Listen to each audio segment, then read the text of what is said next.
Right, good evening, everyone. Welcome to this special meeting of the Environment Overview and Scrutiny Committee. We're here to look at just two main items, a possible second Reg 19 consultation on local plan part 2 and the parking strategy. So they're two very different discrete items. There are so many officers here. I really feel that it'd be pointless introducing them all to everybody. By the time you get to the last one, nobody will remember the first. So thank you all for attending. And as you speak, or not as the case may be, then obviously we can introduce you. So let's move on to the agenda. The minutes of the meeting held on the 7th of June. They've been published on the website. Is everyone quite happy for me to sign those as a correct record? If you can remember, good. I should say, by the way, how good it is to be back in the chamber, isn't it, for these meetings? It's not quite the same on Zoom. Any apologies for absence, please, Georgina? Apologies have been received from Councillor Brian Edmonds, substituted by Councillor Jerry Hyman. Thank you very much. And any declarations of interest that anyone wishes to declare or has already declared? No? Thank you very much indeed. So this brings us then on to the first main item of the evening, which is local plan part 2. And you can see that it covers pages 7 to 148. I just out of interest wanted to read the first paragraph that's on here, because I think we have been slightly misled. It says here quite clearly, the council consulted on the pre-submission local plan part 2, LPP2, between the 27th of November, and that's 2020 obviously, and the 29th of January 2021. The consultation resulted in 1242 comments from 418 individual respondents. So 418 people responded to the consultation and indeed made more than one point on some occasions. But I think we have been misled because certainly at the last council meeting, we were told there were over 1,200 responses, and that is not true. So as long as we're clear exactly what we're dealing with. So we're going to deal with this. If you look at the recommendations, I sort of almost want to do this backwards because I feel the debate is really going to be on the Haslemere sites. And I think, you know, that if we sort of go back, the recommendations 3 and 4 are really to be nodded through, I would have thought, but we'll give you a chance to speak to them, but they're very much saying what would normally happen after a normal Reg 19. Everything would go to the inspector, there'd be minor mods. So the two that we have to look at, I think, are recommendation 2, having a quick look at the minor changes, and then a longer look at the important bit, which changes the nature of the document. Does everyone think that's a fair way to go about this? I have, yes, Councillor Hyman. Sorry, you did ask whether we considered it was a sensible way. I'm querying actually the 4 recommendations that are here for us. Right, you can do that later, you know. But what I'm saying, we'll do them in that order. You can query as soon as we've had we start the debate. You can query them. Okay, I just wondered whether they were all necessary. That's all. So, Madam, later. Okay. I think you're probably right in as much as I think some of them would be nodded through anyway. But you know, we'll see. You can say what you like at this meeting, you know that, Mr. Hyman. Right, I have asked the officers not to do a presentation on this because anyone who hasn't read their papers should just get up and leave now. And the report was so clear and so well detailed that I thought really we didn't need the officers to present to us. Having said that, they have all come along and will certainly answer our questions before we go into any main debate. So I think if we start looking at the minor modification schedule, I don't know whether anybody, I'm not going to go through the whole lot, but go through by, you know, people who wish to make any comment. But the minor modification schedule usually is just a factual update or you know, a sort of clarification. Graham, would you like to say something before we get into this? Chairman, I think the only thing I would say is that the minor modifications table was presented because it was felt that having explained to members in another annex what the representations were, how we've addressed some of those representations is to make minor modifications. Clearly, you're not making the decision tonight to submit the plan. So actually the minor modifications table may well change and may well come back through a committee process later in the year. That's assuming that the council agrees to the further consultation. So it may change, but at this stage, it was just to say, these are minor changes we think we should make and then would improve the policies or the clarity. Does anyone have any comments, or is everyone quite happy that what has been suggested does exactly what it says on the tin and there's no typos? Councillor Hyman? Thank you, Chairman. Yes, well, we've got in Farnham is an additional 13 gypsy and traveller pitches being added through this process. They're identified in the document as modifications DS 17, 18, 19 and 20, I think it is. Each one of those has had a proviso added to it, which says that it's in respect of the Thames Basin Heaths, which says subject to letter A, the demonstration that it will not have a likely significant effect on protected habitat sites. Quite clearly, that demonstration has to be done through an appropriate assessment. That is the way you demonstrate that in law. And I understand at the moment we don't have a appropriate assessment or an addendum appropriate assessment. I did chase this up earlier and was told that it would be coming later. If we don't have that, I would need to question the ability of the council and the executive, whether the council as a decision-making body, to agree to go to consultation with something which is not backed up as yet with the required documentation for it to be a lawful act in view of Regulation 9.3 of the Habitats Regulations. Remember, Councillor Hyman, you and I will probably be at the examination in public and you will have a chance to raise matters there. But no, I mean, it's a matter of the council's decision. Yeah, we're here today to make recommendations to the council. I'm going to ask whether or not we have that. My reservation is purely putting anything in the strategic gap, but I will argue that point in front of the examiner as well. Does anybody want to come back on the environmental assessment? Oh, Graham again, Graham. Just briefly, Chairman, I think the changes to the gypsy and traveller allocations in the Farnham area to add this wording was effectively to remedy an oversight in the pre-submission original plan, because we know we've got an avoidance strategy for Thames Basin Heaths. New residential development would normally be expected to be able to demonstrate it wasn't have a significant effect, and usually that's achieved through adherence to the avoidance strategy. And so this was just to sort of tie that up and make sure that the same applies to gypsy and traveller allocations, because those additional pitches have the same potential to impact on Thames Basin Heath, so they'll need to be through the planning application process and adherence to the avoidance strategy. And in fact, similar wording applies to other policies that might affect, say, Wilden Heaths, where there's a requirement in the policy to make sure that that is taken account of, and it's dealt with then through the planning application process. Thank you very much. Yes, Zach Elwood. Yeah, just can I just add on the point about HRA? The previous iteration of LPP2 that went out to consultation was subject to a sustainability appraisal and habitats regulations assessment. Similarly, the addendum document has been subject of those assessments, and those are technical documents that support the consultation, and they'll be published at the same time as the consultation.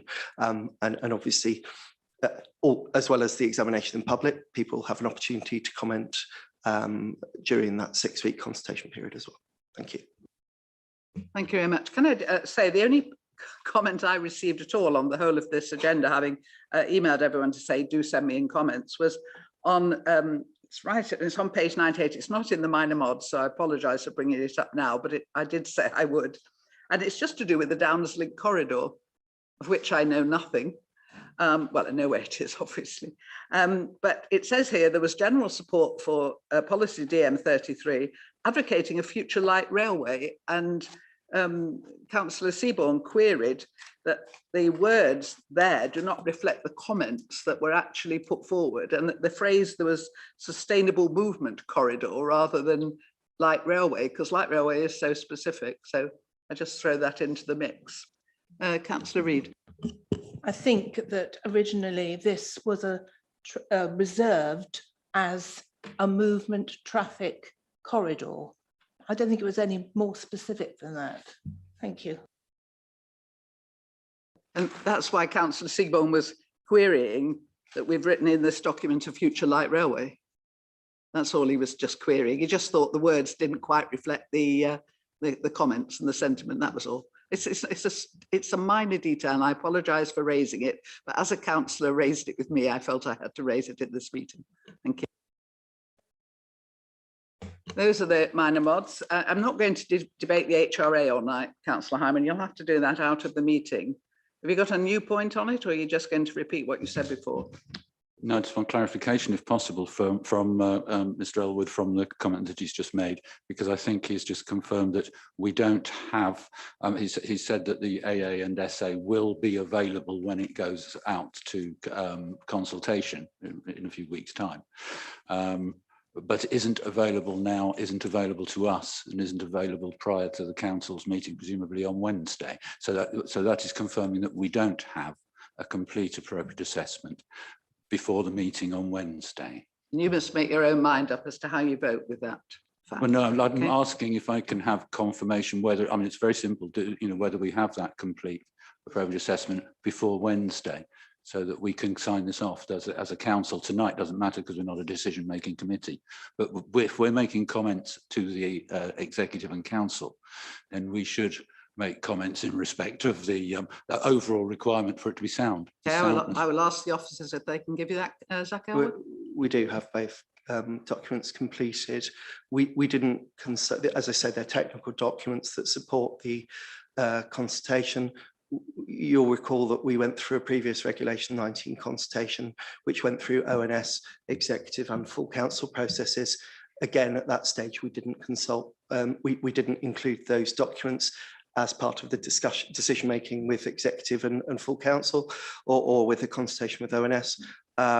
So this is entirely consistent with our approach last year. They are technical documents, and people will have an opportunity to comment on them though as part of the consultation. Thank you, Zach. Can we then leave the minor mods? If nobody else has any main comment on them, they will go, of course, to the There are a inspector. couple of other bits. I have been through this at some length, and if other people, But they are for noting, not for changing. If it's something like a typo, you're certainly, you can flag up, but you can't change them. There are matters of updating, but the overall requirement is that we have clarity and consistency with the National Planning Policy Framework, which is what obviously what that is about. That's the whole point of this schedule. And I'm pointing out that it is not consistent with footnote 61 to paragraph 180, I think it is, of the NPPF 2021 that came out a few months ago. That footnote refers to the statutory obligations, and from what you've heard and we've all heard here, we do not have that the appropriate assessment, complete assessment in front of us. Right, that's the and same. won't by Wednesday unless we can see it. So Well, from what I gather, you It will be needs an able to update. see it. So I I can get a suggest, copy tomorrow. I should Can I, suggest you tonight? take this outside with the officers and get yourself, thoroughly. Well, residents are entitled to know that we're making our decisions properly. It's not just a matter of they're going to consultation. If we're making a decision on going to consultation, residents are entitled to know before Wednesday whether or not we're doing that properly. Well, I think you better take that up with the officers, Councillor Hyman. Can we take, oh, sorry, Councillor. Thank you, Chairman. In the modifications, one that does rather worry me is the Royal Junior School having been put in. It almost, in 7.12 and 7.13, it's just not a robust modification, I don't think. I think that's really what we're going to discuss in the main sort of item, isn't it? Well, I hope so, yes. Yeah. Okay. I hope you get your questions answered there, because I've got a few questions too about that. Thank you. Is everyone quite happy then that the minor mods can go forward as they stand, and they will obviously, they can be subject to a bit more change, I take it, if necessary, and then go through to the inspector. I take it it's the same, the Reg 19, everything goes to the inspector. every single thing that's ever been said or sent in goes. So what a lovely job the man has, or the lady has, with to read all that. So that's the main mods. And the main point of this evening then is to discuss the change of sites in Hazelmere. And I don't know whether there's a planning officer in particular who wishes to kick us off with this one. You draw on the short straw again, Graham, or we're going to have Matthew. You don't need to talk us through it as such, but just explain to us how you came to your conclusions, because I think more than one of us is slightly confused. Thanks. Yes, so the recommendation is that we, as you said, undertake another Regulation 19 consultation with regard to the Hazelmere site allocations. And at the moment, we obviously put forward a number of sites in the pre-submission plan.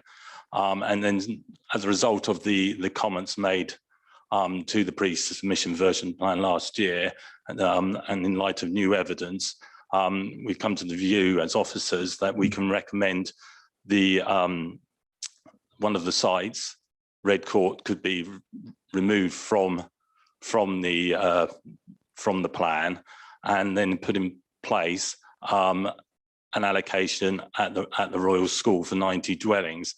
Let me also bear in mind that evidence has also come forward with regard to other sites regarding their particular yields in terms of how many homes could actually be delivered on them, and we've made adjustments to them as well then to be more realistic in the terms of delivery through the plan, and that's also reflected in them. So in the report, I think it's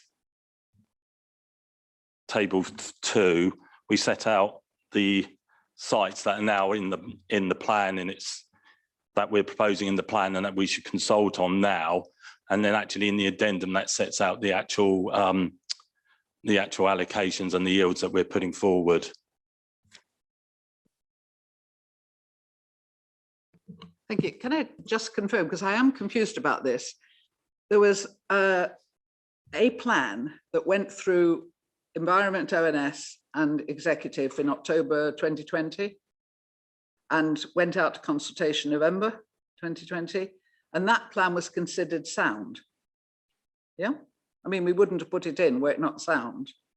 And as far as I remember, all the 10 executive members voted for it. I mean, correct me if I'm wrong at any of these things. And I do not understand what has changed.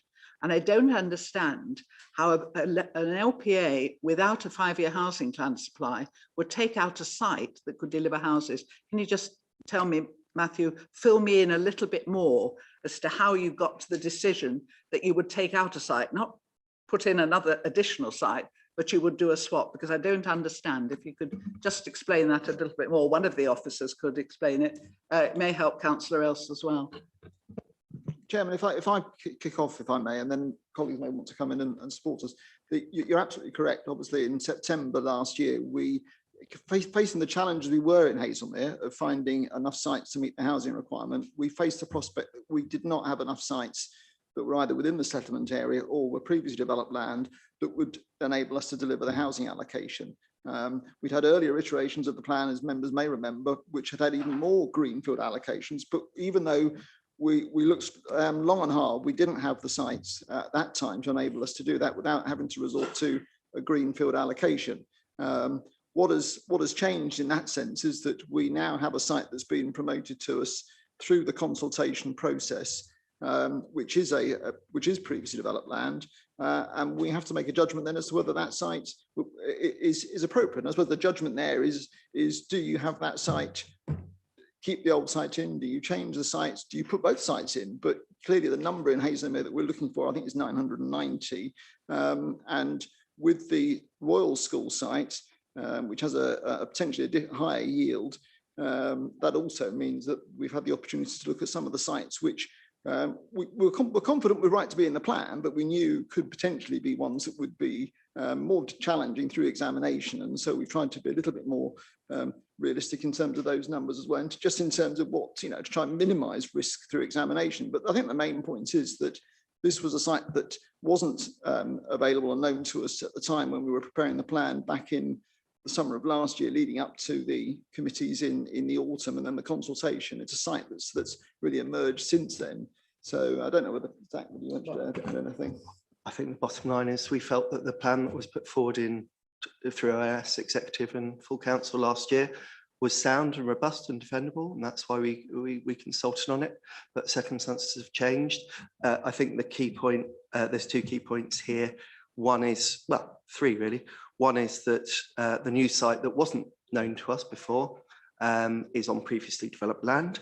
Two, we now have a clear steer from the council's planning committee about its thoughts and the community about its thoughts about one of the sites that was allocated. That's now been refused by the planning committee.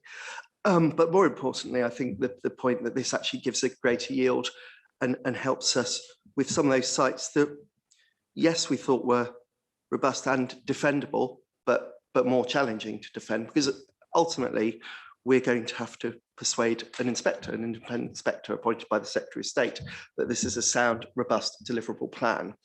There were sites, I'll give an example, the Key site, the Waitrose site, that's been in local various plans since over 20 years, I understand, and has not come forward. We saw this opportunity where there was a site on previously developed land that could deliver a greater yield, potentially, subject to approval, of course, giving us an opportunity to temper our ambitions on those sites that we thought we might come under more robust criticism for and challenge, and actually responding to some of the comments in the representations we've received. And so, you know, that has, you'll see that we've not just proposed to take out Red Court and replace it with 90 additional. We've looked at the other figures in respect of some of the other sites, the Key site, and also our own land at the Fairground car park, where we could potentially be looking at a mixed use development, which would reduce the potential for housing numbers. So if we were just to rely on the Red Court allocation as per the last consultation, but had reduced the other numbers in accordance with the latest discussions on Fairground Way Hill, which has had to be reduced by 6 because of the long lease grants of the Scouts, and the Key site, we would have actually not made the number that we need to make. Thank you. Can I just ask another question? You use previously developed land. I know these sites like the back of my hand, as you know. It's not in our brownfield register. It's not listed as a brownfield site because 80% of it is either AONB or it has been changed to recreation. It's pitches. It's also outside the built up area boundary. The arguments against Red Court were that AGLV, which is low down in the hierarchy, as we know, and it's the land that's being developed all around Orford and Farnham at the moment is AGLV. We know we can't defend it. So the idea is that we take out a site that in our law says, and I've got it somewhere here, so we're taking out a site which in our law was described as being well related to existing development for a site that, and it's low density residential use. To the north and west of the site, you've got low density residential. I'm reading this badly. It's AGLV, which is countryside beyond the green belt. So that's the site that you're taking out. AGLV and residential, 2 sides of it, to put in a site that is miles away outside the built up area boundary, because that was the other argument for Red Court. They have put the boundary right along the side of Scotland Road. If you look at it, it's a bit weird because you've got Chiltern Close and Scotland Close, and then it does a sort of kink because that's where you've drawn it around the Red Court land. So to me, if I were an examiner, I would be highly suspicious because you have not used your own policies to defend what you've done. And I, you know, the more I read it, the more I got confused. In your own policies, it says to provide appropriate protection to the hierarchy of national and local designation, including the Surrey Hills AONB. Royal Junior School, AONB. And then it goes on in 516, this is from Local Plan Part 1, our own policy, Therefore, it will be necessary to allow some expansion on settlements through development on the edge of settlements. And haven't we all suffered? But that's what it says in our policy, and the council strategy it repeats is to protect the green belt and safeguard the Surrey Hills AONB. That's what our policies say in Local Plan Part 1. That's why I am totally confused as to why you would take out a site that we have described as well related to existing development to replace it with a site that is miles down the old A3 and you know, is way outside the settlement boundary. So I just am very, very confused about this. So should we throw it open to other confused or not confused people? Councillor Else? Yes, thank you, Chairman. Very well put. Absolutely agree with everything you say. The Royal Junior School in Hindhead, it almost talks against itself in 712. It's recognised it's more remote than other sites, including the Red Court site. I mean, to stick 90 houses up there by the A3, a noisy, busy road. Maybe a developer will be interested, but to take Red Court out and put that in instead doesn't make sense. I would have thought the more the merrier. I can't see the point of taking Red Court out and putting this one in. I really can't. The school believes it can achieve the relocation. I don't even think the school will be able to move probably, but you know, it'll be a hide into nothing. So I think I'm confused as well. Can I just back that? By the way, I spoke to the headmistress on Friday afternoon just to get some idea of time scales, and she couldn't give me any time scales because there are so many ifs.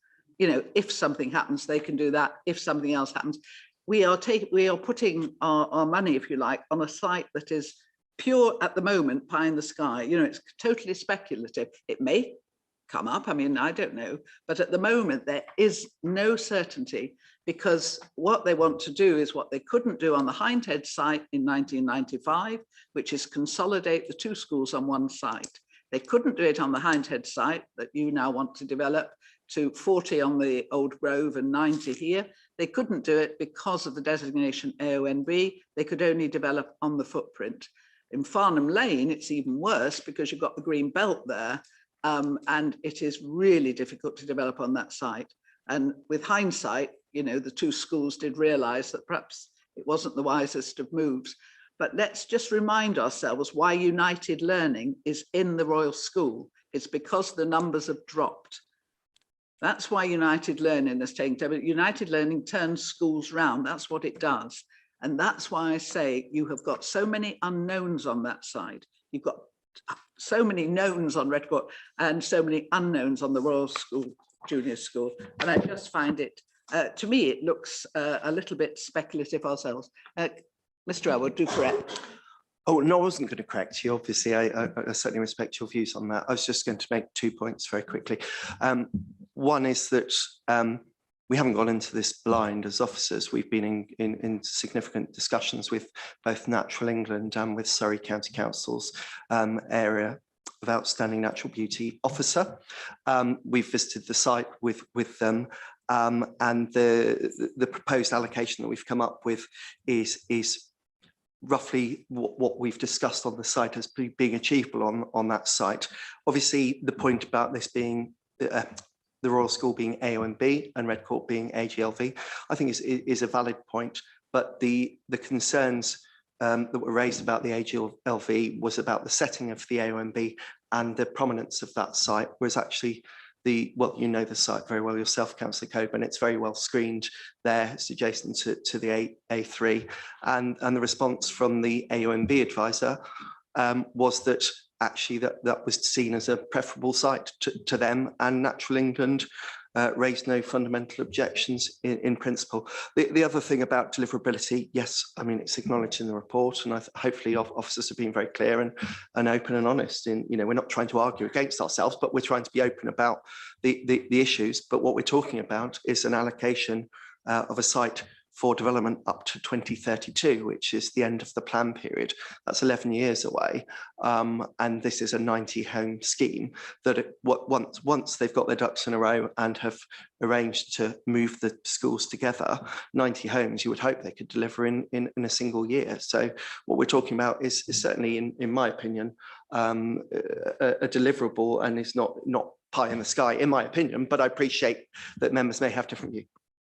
Well, I was just saying it's if they get their ducks in a row, not when or once. I mean, they might, I don't know, but it is if. Councillor James. Thank you. I find it quite odd, actually, when, you know, Red Court is deliverable. We've had the applications, and this is something that's just up pie in the sky.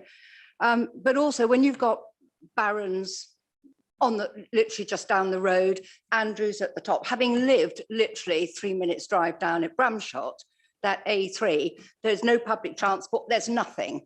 Whereas Red Court, you could actually walk across and down the hill and into Hazelmere and do everything. This is just building loads of houses in the middle of nowhere.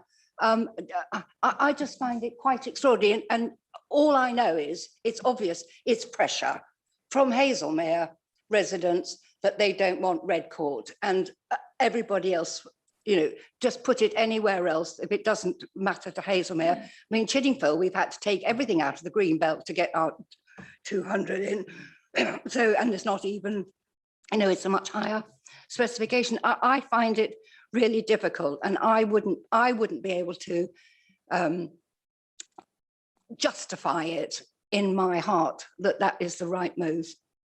So I think what worries me is that if 153, they say 180, but I've counted the responses, 153 residents actually responded to the Red Court.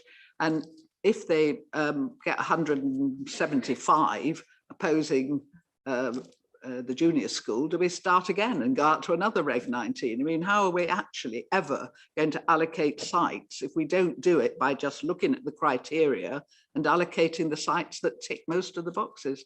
Councillor Hyman.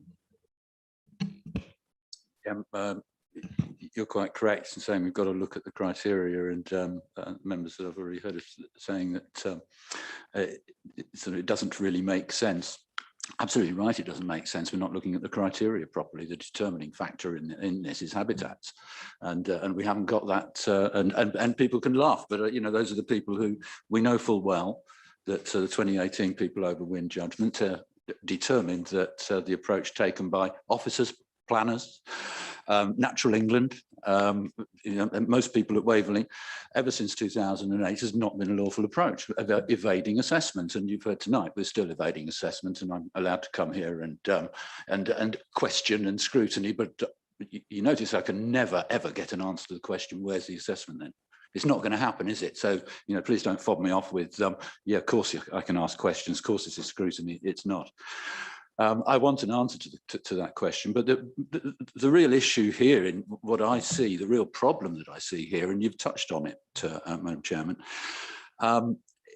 the developers are going to be going to the, if we continue along the track we are at the moment, being asked to, the developers are going to be going in there saying, but look, we've got the white paper saying you've got to take another 1,971 according to the latest figures. That's across Waverley, and that's going to be spread mainly between Whitley, Hazelmere, and Farnham, presumably, not knowing what's going to happen in Dunsfold. We are in a position where we are going to have to go to a re-examination or a review of LPP1 very shortly. When I look at, Madam Chairman, page 9 of our committee report at the top there, it's got what I think is we're going to be adopting at some point as the new schedule for the local plan. Where you'll see that at the moment we're down to number 5. We're just embarking on consultation on the addendum to the pre-submission plan, October-November 21, and then it goes to the Secretary of State, and then I'm assuming, and I'd like this as a question to be answered if officers could note it, can we first ask, is this coming back to us in December for us to decide whether or not the council is happy that we now have a sound document to be submitted, or will officers have, because I look at 3 and the recommendations 3 particularly, I look at the delegations which are being suggested there. It's slightly confusing as to what we are delegating here, and what council will have to decide before it gets submitted to the to the inspector. I just want to make sure we're not submitting anything until we've seen the results of this coming consultation and then sign it off in December. So I want confirmation on that. You look at where this takes us to adoption anticipated September, October 22. And we have got to review our local plan part 1 by February 23, a few months later. Our developers are all saying in their responses, and I appreciate that officers have argued against what developers said quite lucidly in the document we've got here in the officer report. But the developers are all saying that you're not looking at the numbers that are going to get added on. You're not looking at the fact you haven't got the 5-year housing land supply, as you pointed out, Madam Chairman. You know, if we go through the process we're going through now, the first thing that's going to happen is that in the way that we're doing things, pretending that it doesn't matter if you don't have an appropriate assessment, we will go into the appeal for Red Court with no guns blazing at all ourselves, as you're quite right. They won't give the effect on the setting of the AONB much credence. And unfortunately, I think Hindhead and Hazelmere, and in other ways, Milford, Whitley, and other areas, Farnham, are going to get the worst of all worlds if we carry on down this line. Because in Hindhead, we're effectively saying, "Oh yeah, it's okay. Go and do it at Red Court, at Royal School. Go and do it up at you know, everything that's in here," and the inspector will turn around and say, "Yeah, and you can do it at Red Court as well, because you haven't considered all the extra housing you're going to have to take." So, you know, as far as I'm concerned, it just doesn't make sense for us to put forward to put forward this as it stands without the additional protection of habitats, trying to ignore that, because everywhere will get the worst of all worlds if we do. I'll let somebody else speak. Let somebody else speak, and perhaps one of the officers might want to answer your question. But I mean, I think the timetable is diabolical, and you know that. And I have been jumping up and down for months saying, why has it taken so long to get to this point? And I have been told, and so has everybody else, because there's 1,200 and whatever responses. And I said at the time, that isn't a great deal. We had that for the neighbourhood plan, and I know how long it took me to go through. So I would think, I want to know why there's been a delay, because this delay, I think, is unforgivable. And now we're having another 6 months delay. And you're right, what happens at the end of that? What happens if we get a huge amount of anti-Royal School? What happens if we discover it's not there? Do we, you know, where does this all end before we just get to the point where we assess sites against criteria, put them in the plan? That's what you do. It's not difficult. We've done it in our LAR. The Royal School wasn't in the LAR, it wasn't put forward. It's not a brownfield site in our brownfield register. It sort of floated in. And, you know, to me, it just makes whatever we're putting forward very unsound from the inspector's point of view. And I agree with you so much, because, as you know, my first love is Farnham, and it's going to be absolutely ruined as a result of this delay, absolutely ruined. And we've got poor old Alfold, they're defending an appeal in December as well. So, you know, I just feel for all these people who are trying to defend AGLV all around their town and failing miserable because we don't have a 5-year housing land supply or local plan part 2 in place. And, you know, to me, it's best be careful what I say, but certainly highly disappointing. I'm sorry, Mr. Robert, I felt I needed a rant, but you did indicate. Thank you very much. I'm just coming back on Councillor Hyman's points very quickly. Firstly, just to confirm, as I said before, there is a habitats regulations assessment that has been done in terms of the addendum, and that will be made available and will be part of the consultation pack as a technical document. The second point I just wanted to make was, yes, just to reassure Councillor Hyman that The delegations that we're asking for do not allow us after the next consultation and responses for me to sign it off to go to the Secretary of State. We'll be coming back to Executive and full Council for approval with the timetable of submission on the 24th of December, all things being equal. I do need to correct Councillor Hyman. He said that we are required to review the local plan by February 2023. No, we are required to decide whether or not to review the local plan by 2023. Having said that, that's me being a little bit technical, but there is a difference between the two. But having said that, we will be starting work in earnest on that question, you know, as soon as we've squared away the submission for the local plan part 2, which we still believe is necessary. Remember, it's not just allocating a number of houses, less than 5% of our overall housing requirement, but still it's you know, it's an important allocation. But it's also setting out development management policies that are woefully out of date. I mean, working on development management policies that are 18, 19 years old is not a great place to be, given that we've had sort of several iterations of the NPPF in between. In terms of timetable, I don't want to come across as too defensive, but we're working to, you know, as quickly as we can as officers to take this through. There's a lot of background work that needs to be done.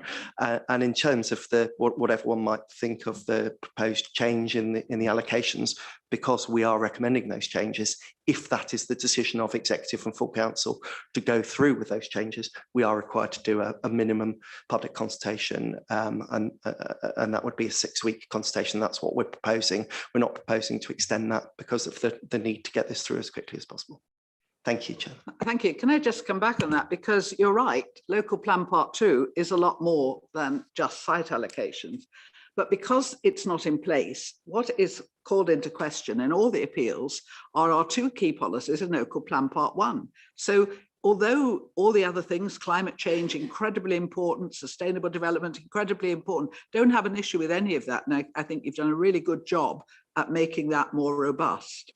But until we have allocated enough sites, deliverable, suitable, achievable sites in local plan part 2, it is argued at appeal that ALH1 and SP2 are out of date. And if they are out of date, they carry significant weight, but not full weight in appeal. And we have had this for ages and ages. I think the portfolio holder has been sitting there getting off the hook. Can I ask him a question, please? How does the removal from local plan part 2 of an immediately deliverable site in Hazelmere do anything other than reduce the 5-year housing land supply? Sent in by somebody else who should probably go. Sorry, could you just repeat the question, Madam Chair? I'll ask it in my way and then I'll sort of bring it back to the question that I would say, how do we as a borough get that 5-year housing land supply up to speed? What do we have to do as a borough to get our 5-year house? Other boroughs do it. So it's not impossible. Don't tell me it's the government's fault. Don't tell me it's the previous administration's fault. You have had this brief for over nearly 2.5 years, and you were on the council for the first time. So don't tell me you don't know what you're doing and it's everybody else's fault. You have the responsibility of getting the local plan, the 5-year housing land supply up to speed. How do you do it, please? How does taking you seem to be answering your own question. No. I'm asking the question that somebody else sent in. You're telling me what to say or what not to say. And the basic answer to your question is, how can we get the 5-year housing supply up to date? That's just extremely difficult, actually.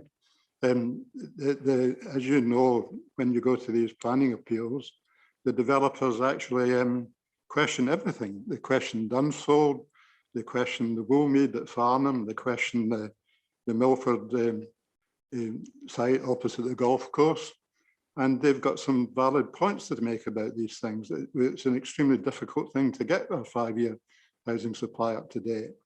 And I don't accept that I can't blame the government, actually. The 5-year housing supply situation or method of doing things is an extremely stupid thing to do. They're actually saying that housing authorities or local planning authorities can control housing development. And we can't, actually. These are done by private companies. The Dunsfold thing is a private thing, and we're doing our best, by the way, to do what we can. We had a meeting this morning about Dunsfold to mitigate that, but we can't actually control that completely, and we can't control the other things either. We can't control what Berkeley Homes do at the Woolmead. We can't control what the other developers Could do. you tell us what we do control? Because the question that I asked you originally was, how does the removal of an immediately deliverable site in Hazelmere do anything other than reduce our 5-year housing land supply? That was the question I asked you. You've got a site here that's Well, deliverable. It's an extremely minor part of the 5-year housing supply, actually, but we're proposing to replace it, as the planning officers have explained, with another site that provides more housing. Right at the end It's of a the very plan. minor matter, actually, within the overall calculation of the 5-year housing supply. Red Court is a fairly trivial part of it, very small part of it. You're correct that if you take it out, it comes out of the numbers, but then we replace it by another site, which has actually got a larger number. You've got a deliverable site with 50. It's not many, but it's deliverable and it's available. We know that because it's got planning Yeah. application. Well, And you, as I've just excuse had- me, As I just heard the leader say, actually, it's also been refused by our planning committee, in fact. so In that sense, is it deliberate? And until we hear what the planning inspector has to say about it in December, we don't know if it's deliverable. you know, you're missing the point. It is achievable and deliverable. The fact that the planning committee turned it down does not alter that fact. It might never get permission. I don't know, but we do know that it's available and deliverable because it's been put forward as a planning application. I don't see how a site can be deliverable if it hasn't got planning permission. Because the deliverability of a site, okay, we have to give it planning permission, but they can come in with different iterations. You and I know how often we have seen certain sites come in. But what the point I'm making is we have a site that is in the process of going through the system, and we're taking it out of a local plan when we can't demonstrate anything like a 5-year housing land supply. I reckon when we go into the appeals this year, correct me if I'm wrong, somebody, I reckon we'll be closer to 4, if not under 4. Yeah, but in fact, what you actually just said, it doesn't make much difference, actually, because it's 50 houses and we're not going to, you just said we're not going to have a 5-year housing supply anyway. What I'm saying is that you should be seeking achievable and deliverable sites. That's the only way that we can get out of the situation we're in. We have to deliver sites. We have to select sites that are deliverable, and we have to give permission on them. Well, that's the only way we can get out of it. I put it to you, Madam Chair, that both under this administration and under the previous administration, for that matter, the council has been doing exactly that. We have been agreeing far more planning permissions than used to happen in the past. We've been given a target of 500 houses, which the inspector increased to 590, which is actually in reality impossible. But we've been doing our best to achieve that, both under the previous administration. Under this one, we've been allowing as many planning permissions as we possibly can. Can I just doing that? Yeah, can I just ask one more, and then I'll see if anybody else wants to come in. What contingency have you put in as the portfolio holder for the loss of numbers? Because you've got Dunsfold Park not taking part at the moment, not supplying any numbers, and Red Court now taking out. So what contingency have you put in? Because what's on the Royal School won't do it. So what do you mean? Would you tell me what we should be doing? Then I'll understand your question. What I'm saying is that what you should be doing as portfolio holder is prioritizing the delivery of sites. And the only way you can do that is to make sure that sites that are put forward are available, sustainable and deliverable. Yeah. There's no point in putting forward sites with just numbers attached. Well, I think, as I said, that's most of the sites that are in LPP2 were established quite a long time ago, and they would have been deemed to be deliverable. I mean, we know things change. I mean, much as you try, I mean, predicting housing numbers is not an exact science. We know things change, but you have here You've actually taken the concrete decision, if it's concrete, I was talking about a green belt, the decision to remove a site that could potentially deliver houses. And you've taken it out of the local plan. I just don't understand. I'm sorry. Councillor Gale, perhaps you can help me. I doubt I can help. I'm listening to the debate and it's very interesting how we're looking at this. From what I see, we're hanging our hat on a Red Court site, which has actually been refused, and over 100 people in Hazelmere objected to the site being developed. We now have this other site in front of us, the Royal Junior School, which we don't know if it's deliverable, as you've said, Madam Chairman, but a potential for 90 houses. So we don't know whether we can get 50 at Red Court because of the objections, and it has already been refused. We don't know if we can get 90 at the Royal Junior School. However, surely the Royal Junior School has a potential for being a site if it goes through, if a planning application comes in, and if it gets agreed. We're talking about the situation of where that site is. It's on the A3. The A3 is a main highway for going south or north, which people do want to live in. They want to live in the countryside. They think they're living in the countryside on the side of the A3. And they could travel north or south without going through many villages, trying to get through tiny roads. I think we seem to be spending a lot of time on saying, why don't we have Red Court, when already that's been tried and tested and it hasn't been accepted. I think it's the swapping one for the other. It's not saying don't put the Royal Junior School in. What we're saying is, why would you take out the site that could potentially give you houses to put in a site that we have no idea whether or not it will? That was the point. I'll let you come back first and I'll take Councillor Ells. But it could still come back as a site. Yeah, but what I'm saying is we've got to go into an examiner who is going to say how robust. I mean, take the what's going to happen at the first or whatever of the appeals. We know that somebody will be coming in and will go through site by site saying you're only going to get 23 there, not 24. I mean, we've seen them every single appeal do this. So you have to have your evidence before you put a site in. That's why we have the law. That's why we usually have some evidence ahead of it. When you look at the evidence, if you look at the law at the moment, the evidence for Red Court is strong. You know, what's written down there is strong. There is no evidence for the Royal School because it was never put forward. So we have no evidence for whatsoever, nor is there any evidence for saying that the Old Grove site could take any more. There's no evidence for it, you can't find it.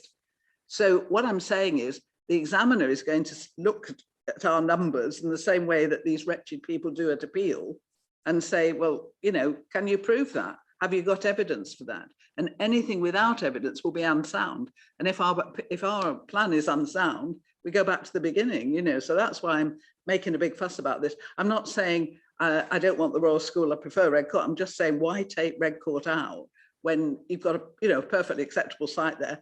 Put the Royal School in to maximise your chances. I don't have a problem with that. Although it is AONB, and I must point that out, and Red Court is AGLV. So, you know, there's a slight lack of logic in it, but that's why I'm doing it. It's not, I'm not pro anyone. I'm just pro getting a robust plan that the inspector, and I'm so disappointed that it's taken this long to get to this position. I don't understand why it has. I don't understand what's been going on in the background, because I know how long it takes to go through these lines of responses that come in, and I know the officers concerned, and they're not that slow. So I don't know what's been holding this up, but something has. Councillor Ells. Thank you, Chairman. I think we must remind ourselves that Red Court isn't a lost cause, because a democratically performed meeting was held, and planning permission was turned down. We shouldn't forget that previously, prior to that meeting, our planning officers found it to be a perfectly acceptable application. And so I think that there is a very good chance that Red Court could be successful next time with another application, a different application. So just because we have had one application turned down by a committee, and I'm not disputing that at all. We should remember that officers originally thought it was a very good idea and actually recommended that the application should be granted. So we need to keep that in mind. I think I agree with Chairman. We should keep Redcourt in, put the school in as well, but just let's get as much as we can in there, because it really is important that we meet our target. And I don't think that the school is a very sound proposition. Thank you. Councillor Hammond indicated, and I'll take you again, Councillor Gann. Yeah, thank you. I'm just thinking that I'm not sure whether Councillor Mrs. Else is aware, if officers would just confirm, or whether you would, Chairman, because I might have dreamt it, but I thought I'd been told that it is going to go to appeal Redcourt, and that 16th of December, it's and been that they have quiet. already announced the date of the decision, which is most unusual. Something like that, mid-January or something like that, isn't it? But most certainly it's something strange going on there. But there is a lot more to Redcourt than meets the eye, I can assure you. Again, it was one of those where I was asked, and I don't know whether any of you remember, on the day of the Western Planning meeting where it was refused, I asked for the appropriate assessment to be provided, which has supposedly been put forward in March. It hadn't been put on the website. I couldn't see it until after the meeting. I was assured, obviously, at the meeting by officers that we did have an appropriate assessment, and it was all lawful, as members are always told, despite the case law. I then found out when I went through it that the developer for Redcourt had actually put in had changed their consultant when Natural England objected to their proposals for the Weldon Heaths mitigation, and they ended up doing something really extremely strange, which is pretending that a separate what you would probably call disinterested party had produced evidence that was necessary for their appropriate assessment. What they didn't say was that that was them themselves, just under a different name. EPR consultants had produced a report that they referred to as being the convincing evidence. It's fraud. It's trying to obtain consent by deception. Now that, obviously, it depends on whether we as a council are going to fight that side of it when it comes to the to December. Now, if we're going to, we have to start doing that now, don't we? So really, you're absolutely right. I think the inspector is going to make his decision, and we wait until he's done it. But of course, he's going to make his decision based on what Waverley says. If we go into that appeal saying we're going to turn a blind eye to this sort of behaviour from developers in Natural England, and then we can expect our residents to suffer and our borough to suffer for it, can't we? So, I think the most important thing is that we have that. We make sure that we do the right thing now. I'm not interested in the politics, Madam Chairman, of one side saying, yeah, well, you didn't bring this forward prior to the last elections because it would have been nasty for Hazelmere and would have lost votes. And then, you saying now that where on earth has it been? We are where we are with this, and we have to do the right thing with what we've got in front of us now, as you say, based on the evidence. It's got to be based on the facts. I don't agree with you on the issue of deliverability of Redcourt, because it does not have an appropriate assessment and it's a legal requirement. It's just a question, Madam Chairman, of whether you will admit that you've never had a complete appropriate assessment put in front of you, whether anybody else in the room will admit it, because we're just playing games. I've had 15 years of these games. I've been proven right by the courts, and it's like being in primary school. You ask someone a question, okay, where is it? I'm told, oh, yes, you can have it. Can I have it tomorrow? I'm not going to quite answer that. Maybe yes, maybe no. Have been promised it, Councillor Hyman. So, yeah, when? I mean, is that tomorrow morning? Will it be sent through the post, sent through the email to me? Well, you can sort out how you get it from... no, this is scrutiny now. I want to know now. Well, I don't want to be fobbed off again. Please, I'm trying to get an answer for you. you know, I am actually on your side and wanting you to get an answer. So please don't attack the messenger. Mr. Elwood and you will sort out how you get it. I mean, you know, it's not a matter for this committee to discuss how you get something from an officer. The availability of the document that was necessary for a council decision we're advising on is absolutely necessary for this Well, meeting. you make that point to Mr. Elwood and get your hands on it. Councillor Gale. Outside the meeting, yeah. It was just a question. I mean, if we're looking at this tonight, do you include a site that has already been refused? We don't know what's in the future. We don't know if it will ever be taken in. Are we looking at a document here that we want to put something in that none of us know if it will ever be put through? However, we never know if the Royal School is ever going to get permission, but that hasn't been tried yet. I mean, we've got such a muddle in Milford, as everybody knows, because things were put through when, to be perfectly honest, you know, there was opposition to them and all sorts of things. So you have something that has opposition to it already. If you include it in this plan, the chances are it will still have opposition to it. My argument, Councillor Gale, is not that I'm for or against any of those. My argument is that the evidence base at the moment has Red Court as a suitable site. It states it. That's the evidence that's going to go to the appeal, obviously.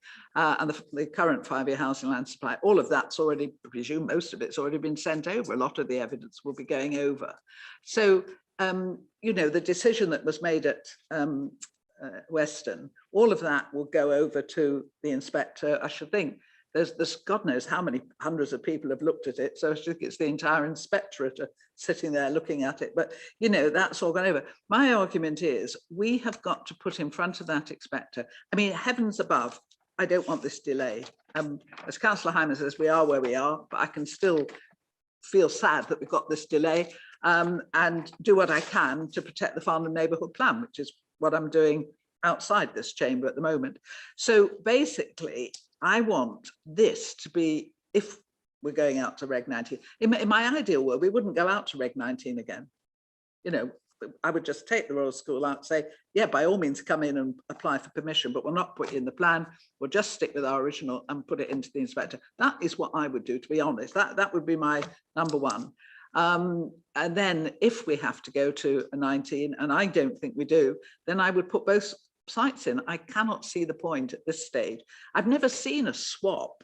I've seen all sorts of things happen between consultation, but I've never seen a swap like this. And you mentioned the number, but this is my point. There's going to be more, if anything, against the Royal School side, because they've set up a residents association. So, you know, if you just do it on the number of people that say, I don't like a site, I mean, you'd never allocate sites, would you? You know, so it's a question of biting the bullet. So that's my point.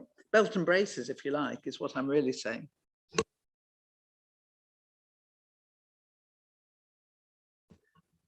Right. I saw Tom first, but can I take Councillor Reid as a member of the committee first? Well, I'm sure in your past occupation, you probably have written development plans. Am I not right? And so you know they're not in stone. So, and we've been told in these documents that various sites have come to light, and to not take account of that wouldn't be right, in my opinion. We seem to be stuck on this Red Court. I think I agree with Councillor Gale, yes, sorry. And I've made the point about that, but none of this is in stone. It's a working document, surely, until it does go. You know, I think we will all agree on that. It's a living document. Natural England is part of DEFRA. I would like just to remind you over here. And what's taken an hour and 5 minutes is all about Red Court, hasn't it? It has to be, Councillor Reid, because the question is whether or not we do a swap of Red Court for the Royal School. So that's why we're debating it. But it's not in our remit. We could suggest, but we are not the people who decide, are we not? Well, no, but we are the committee that's got to scrutinise the decision, and that's what we're doing. Do we want Red Court taken out? Do we want them both in? Do we say absolutely no to consultation? I mean, those are our choices. But I think we've heard all those arguments now, haven't we? Well, I'm sure you're right, so we could sort of wrap up, but I'll take Mr. Horwood unless you've got another point. Thank you, Madam Chair. I think actually you've started to cover what I was going to query, which is we have an executive meeting, obviously, that needs to take a decision, and it kind of sounds like you've had a very informative debate, and the next question is turning that into a recommendation. Is it a recommendation to swap back, or indeed to include both sites? A clarity on your recommendation would be no doubt very useful to the executive. I would have thought it's putting in our comments to suggest that they don't just nod through things, but they put through all the comments that have been raised. But we'll come on to that. Councillor Gale? Just a question, if we were to put Red Court into this document, does that mean that they do get permission to build in one way or another? Because if they could put forward, but the council have now accepted in their LPP2 that this is a site that should be developed. Does that not sort of come into the well, no, not really, decision? because it's already in the local plan part 2. I mean, it's there and it's been there for years, and this is what they're going to argue at the appeal. You can hear them now. This has been this. How many iterations have we had of this? Is this not the 3rd iteration that local plan that Red Court's been in? So that's why we've got to have robust evidence for taking it out. That's the point I'm making, because the examiner is not going to say, oh, I understand 153 people don't like it, we'll take it out. I mean, he's just not going to think like that. The examiner is going to look at what we've done and make sure that it's sound in terms of what we're suggesting. So that's why I suggest that this should, personally, I think that recommendation should just be debated. And I think to have this timetable, which is what, an hour for executive followed by council, which rather suggests, you know, we can do what we like and say what we like, but it won't make a jot of difference. Whereas I would actually rather have had a slightly slower process and given the executive a chance to look at all the possibilities. But I don't think that's going to happen. Mr. Elwood, are you going to correct me again, please? I wasn't going to correct you. I wouldn't dare. I was just going to say, sorry, I was just going to say that the inspector will be considering whether or not the plan that we put to them is sound. Of course, you're quite right that the applicants, the agents, the landowners at Red Court, if it's not in the plan, will probably attend the examination in public and make their arguments to say that it should be. But the inspector's decision will just be whether or not we can deliver a sound plan in terms of our strategy and meet the numbers that we need to meet, which is 990. What we're putting forward to you tonight is a plan that we believe does do that. I appreciate there are differences of opinion between whether or not it should be Red Court plus Royal School, or Red Court instead of Royal School, or Royal School instead of the Red Court. But ultimately, what we're looking at is whether or not we can demonstrate we'll meet our target of 990 for Hazelmere. Officer's opinion is that the plan we're putting forward to you today is robust and defendable. It does give us a tiny bit of wriggle room. You talked about contingency. This revised plan gives us slightly more numbers than we had previously on the previous consultation because of the 90, although we have taken out some in terms of in terms of the Way Hill Fairgrounds and Quayside. But it delivers what we need it to deliver, and that's what the inspector will be assessing. I don't think the inspector will be forensically going through unless each site to that point as to whether or not this site is better than that site. I think they'll be looking in the round. Have we produced a sound plan? That's the test that they have to assess. But they will be looking for evidence. I mean, in the High Pitfall, the Old Grove site, for example, in the LAR, it's down for 18. We've been told that it can take more. I haven't seen any evidence for that anywhere. Sorry, I should have come back in on that. Matthew and Graham have confirmed that we will be updating the LAR. We do have that evidence. We've been in long discussions, very significant discussions with the owners of that site, that they're able to provide those additional housing. We didn't just sort of, you know, up the numbers without that evidence. So I can assure you it's there.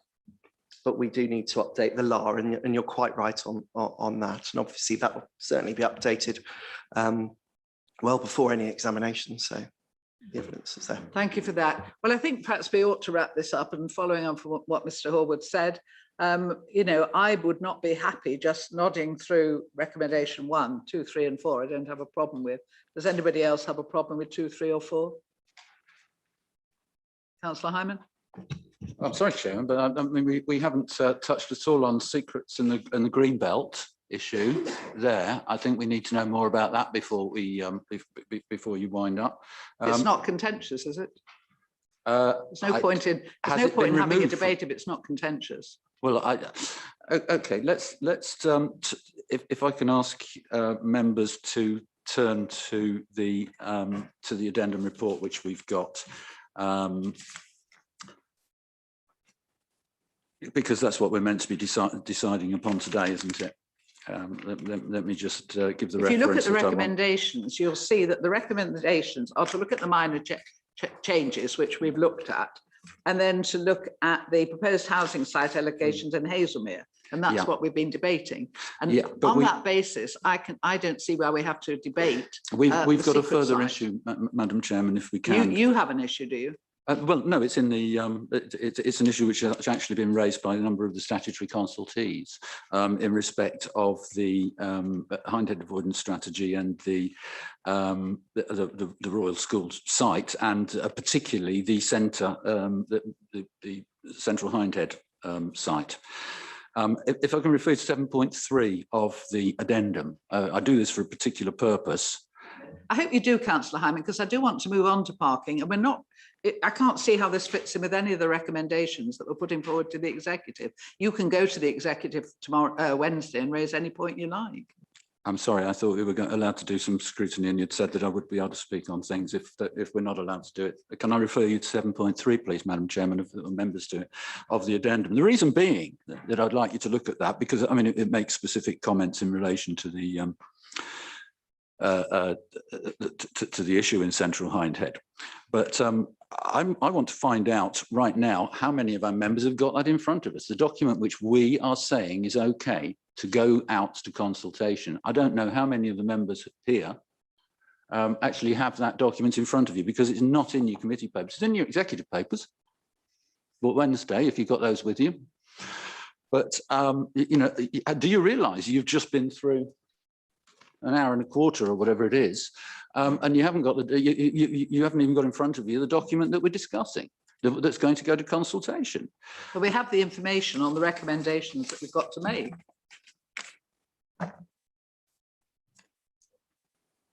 Yeah, no, but you know, we haven't been through it, have we? We haven't touched on it at all in our debate this evening. Councillor Gale, is there anything that we should be discussing on that side, or is it agreed locally? The secret.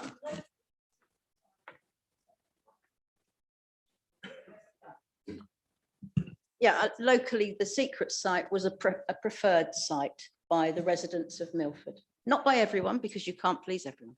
No, consensus isn't the law, I'm afraid. I remember coming years ago to speak to you about sites, and with Gail, what was she?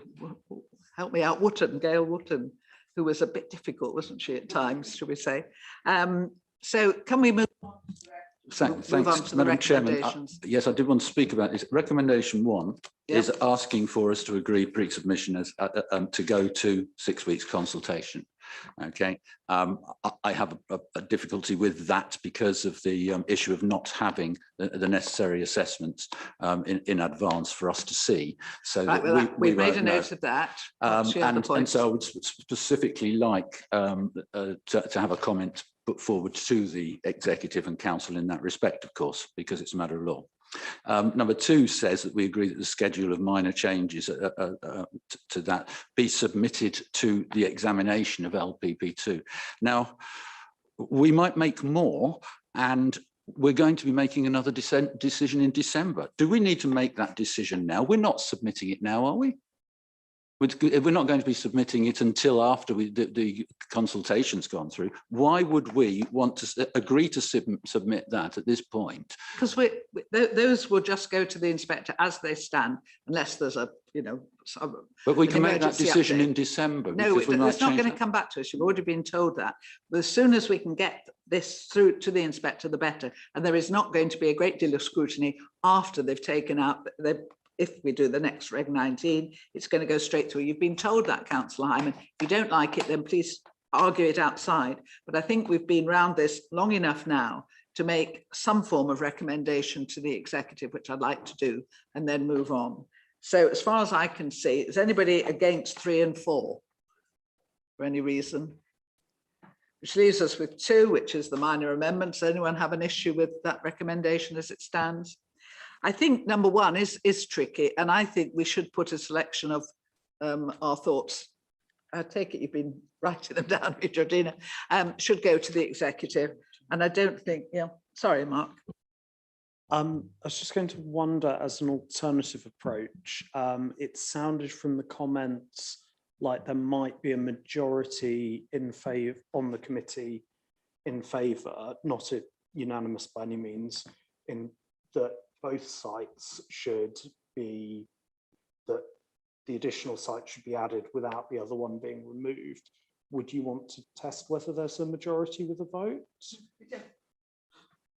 I mean, we don't normally vote, do we? We normally comment and put forward our differing views on this, but you know, I don't really mind either way. But I feel that, you know, there's been enough said for people on both sides for us to ask the executive to think again about the options rather than just nod through the first one. But you know, have we ever voted before? I don't remember voting before. The Constitution allows us to make minority comments as well as a majority comment if we want to, I think, Madam Chairman, but no. If there's a way that we can put forward the view that, you know, we have a mixed range of views, there are people who would recommend that both sites go forward for the Reg 19 consultation, and you know, make so that basically we cannot support wholeheartedly recommendation number 1. We have too many reservations as a committee, and Georgina has presumably captured most of them, waiting for a nod, and all of these, and those will go through to the executive for them to discuss further. Councillor Gale. Yeah, sorry, Madam Chairman. But have we actually said what we think? We have. Well, I hope so. Well, I don't think we have really. I mean, No, as a committee, we don't need a consensus. We need points to go to the executive, you know. So, you know, so it's up to you. I mean, I don't mind having a vote on anything, but, you know, we never have before. We have just put our various... Well, in answer to that, I'm very happy for both to be put forward.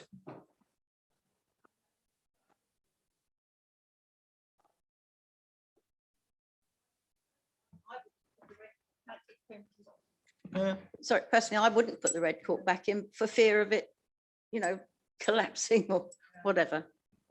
What we're asking for, we're saying we don't just want this to go through on the nod, but we'd like the executive to consider other options. That's what we're saying. Otherwise, we have to agree this, you know, as a recommendation. And I don't think a lot of us, I mean, we'd end up with a sort of minority report, and we don't want that either. So I think it's easy if we just say that there was disquiet over the removal of red court, and that was discussed, and, you know, it was suggested that all 3 options, what were the 3? Do nothing and just send the thing straight to the inspector, include red court alongside Royal School, or go with just the Royal School. And, you know, I think as a committee we're fairly split, aren't we? You know, we've got opinions on all sides. I'm happy, Chairman, provided that there is a proviso to that, which is that it is people over wind compliant. And well, I would very much like to make sure, because all of these recommendations that are in front of us are of course dependent upon compliance, as the officer report says. I haven't seen the documents, we haven't seen them. So I would like that we ask rather than tell, because it's a question I think that should be put to from this committee to the council. But are the council, does the council have authority, the legal authority, to agree to go to consultation, knowing that no complete compliant appropriate assessment has been provided to us? I mean, we haven't been provided with these documents. For us to turn around and say that this is a showstopper, it's not our position to do that. But the council has to make a decision in accordance with the law, and the law requires under Regulation 9.3, Habitats regulations, that we have we give consideration to the Habitats Directive in the conduct of our all our business. That requires that we comply with the legislation, and also, of course, the MPPF also refers via footnote 61, as I've said. So thank you, Mr. Hyman. I think you've made those points before, so I'm sure Jodine has made a note of them. And with your indulgence, I'd like to move on to the totally different subject of parking strategy.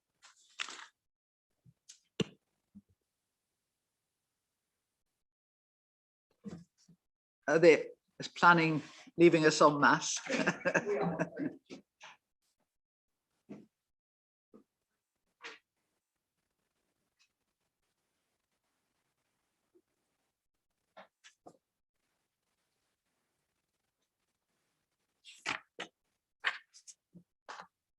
Oh, I was just going to say, can you hear us, Nick? Councillor Palmer?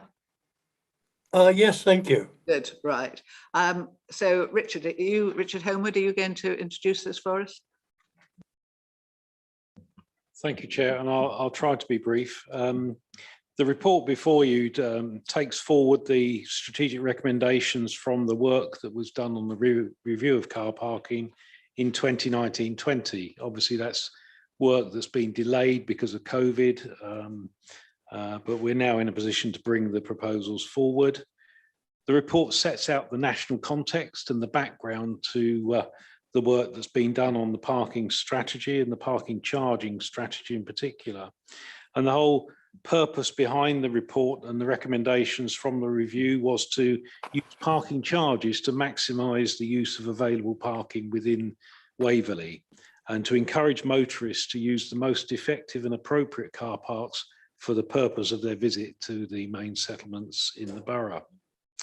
It builds on the minor changes made to parking charges in 2021, and the report now seeks to take a strategic approach to parking charging by categorising car parks across the borough into 5 categories, namely short stay, which is predominantly South Street in Farnham and Snoxall Fields, which are already short stay car parks; to identify a group of shoppers car parks where we want to encourage short stay parking for shoppers and visitors to the town centres, and then encourage long stay parking to the outlying car parks in each settlement, with long stay premium car parks in prime positions, long stay economy car parks further out of the town centres, so that long stay parking is outside by making it cheaper, and then long stay commuter parking in some areas where commuters do park on a regular basis.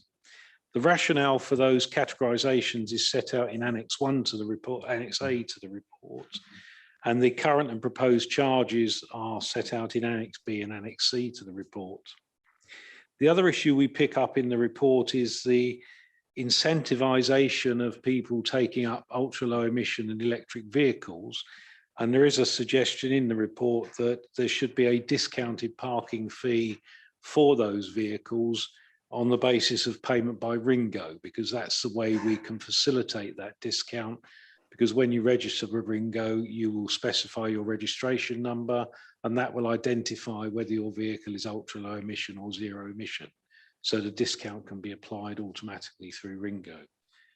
So that's an incentivization to encourage more people to use electric vehicles in the pursuit of our carbon neutrality action plan. But that will need to be reviewed annually, as will all the charges, to see if this new approach to parking charges across the borough is working and having the desired effect, which is to keep long stay parking out of town centres and to encourage people to use the most appropriate car parks for their purpose for visiting. I'll leave it there, Chair, and answer any questions that may come forward. Yes, thank you, Richard. We've had a lot of correspondence on this. I mean, far more than we had on Local Plan Part 2, which seems a bit slightly unbalanced to me. But I'm going to ask Councillor Gale to go first, because she's been emailing like mad, and she's come to an arrangement with Councillor Palmer over her area. But I think the point she raised actually go across the board, that whoever did this report, there are some huge gaps in the knowledge, the local knowledge. Anyway, I won't speak to Councillor Gale, she's more than capable. Thank you, Chair. Yes, and thank you very much for accepting my emails as well. This was I missed the initial emails that came out from Councillor Palmer, which was back in June. Sorry, up to my ears in No Mow May at the time. So this sort of just slipped under the radar. Just to give you a little bit of history, Milford Car Park was free up until 2011, and then somebody decided that people should pay to park there. From the parish council point of view, we did some surveys because we were told it was a commuter car park, which it still is under here. It says commuter parking. It wasn't in 2011. And we fought very hard to keep a very low charge, which was 10 pence for a visit. That was doubled more than a couple of years ago, I think, or a year or so ago. So of course, my horror when I saw that the 20 pence parking was actually going to go to 80 pence, which was a 300% rise. The second hour was going to £1.60, which was a 700% rise. And the third hour from £1.60 to £6, which was a 275% rise, which is astronomical. I have since had lots of conversations with people, and Councillor Palmer very kindly has said that Milford won't go ahead, as you see in your document here tonight, because to be perfectly honest, I don't think anybody surveyed that car park. I went there for a couple of mornings and a couple of afternoons, and I could just name the people that were parking there. There were no commuters. So it's totally wrong, and I'd like it surveyed again. If somebody could give me the reports, and I believe Richard's very kindly said he'll send me the reports that the guys did, so I can have a look through them. So we're quite happy in Milford. This is going to stay as it is for about 6 months to 12 months. The thing to say though is Ringo, which is being promoted in our car parks, is quite expensive. If you have a 20p charge, the minimum charge for Ringo is 50 pence. So that's not a very good charge. I spoke at length to the parking enforcement officers, and they said most people who don't pay to park, it's because they've got so used to tapping their card on something and paying for things. They don't have change in their pocket anymore. They say that there should be a tap and go facility in all the car parks, and then you'd probably get more revenue, because the people who don't have the 50p and don't get caught, you're losing out on that. So that's that part about it. So basically, I think it's a flawed survey that's been done. I have heard from a Hazelmere councillor on one of the car parks in Hazelmere, which on a Saturday is going to be more costly to park in than the car park round the corner at the station. It's probably half the cost. If you just pop round to the station on a Saturday, you can park for half the fee.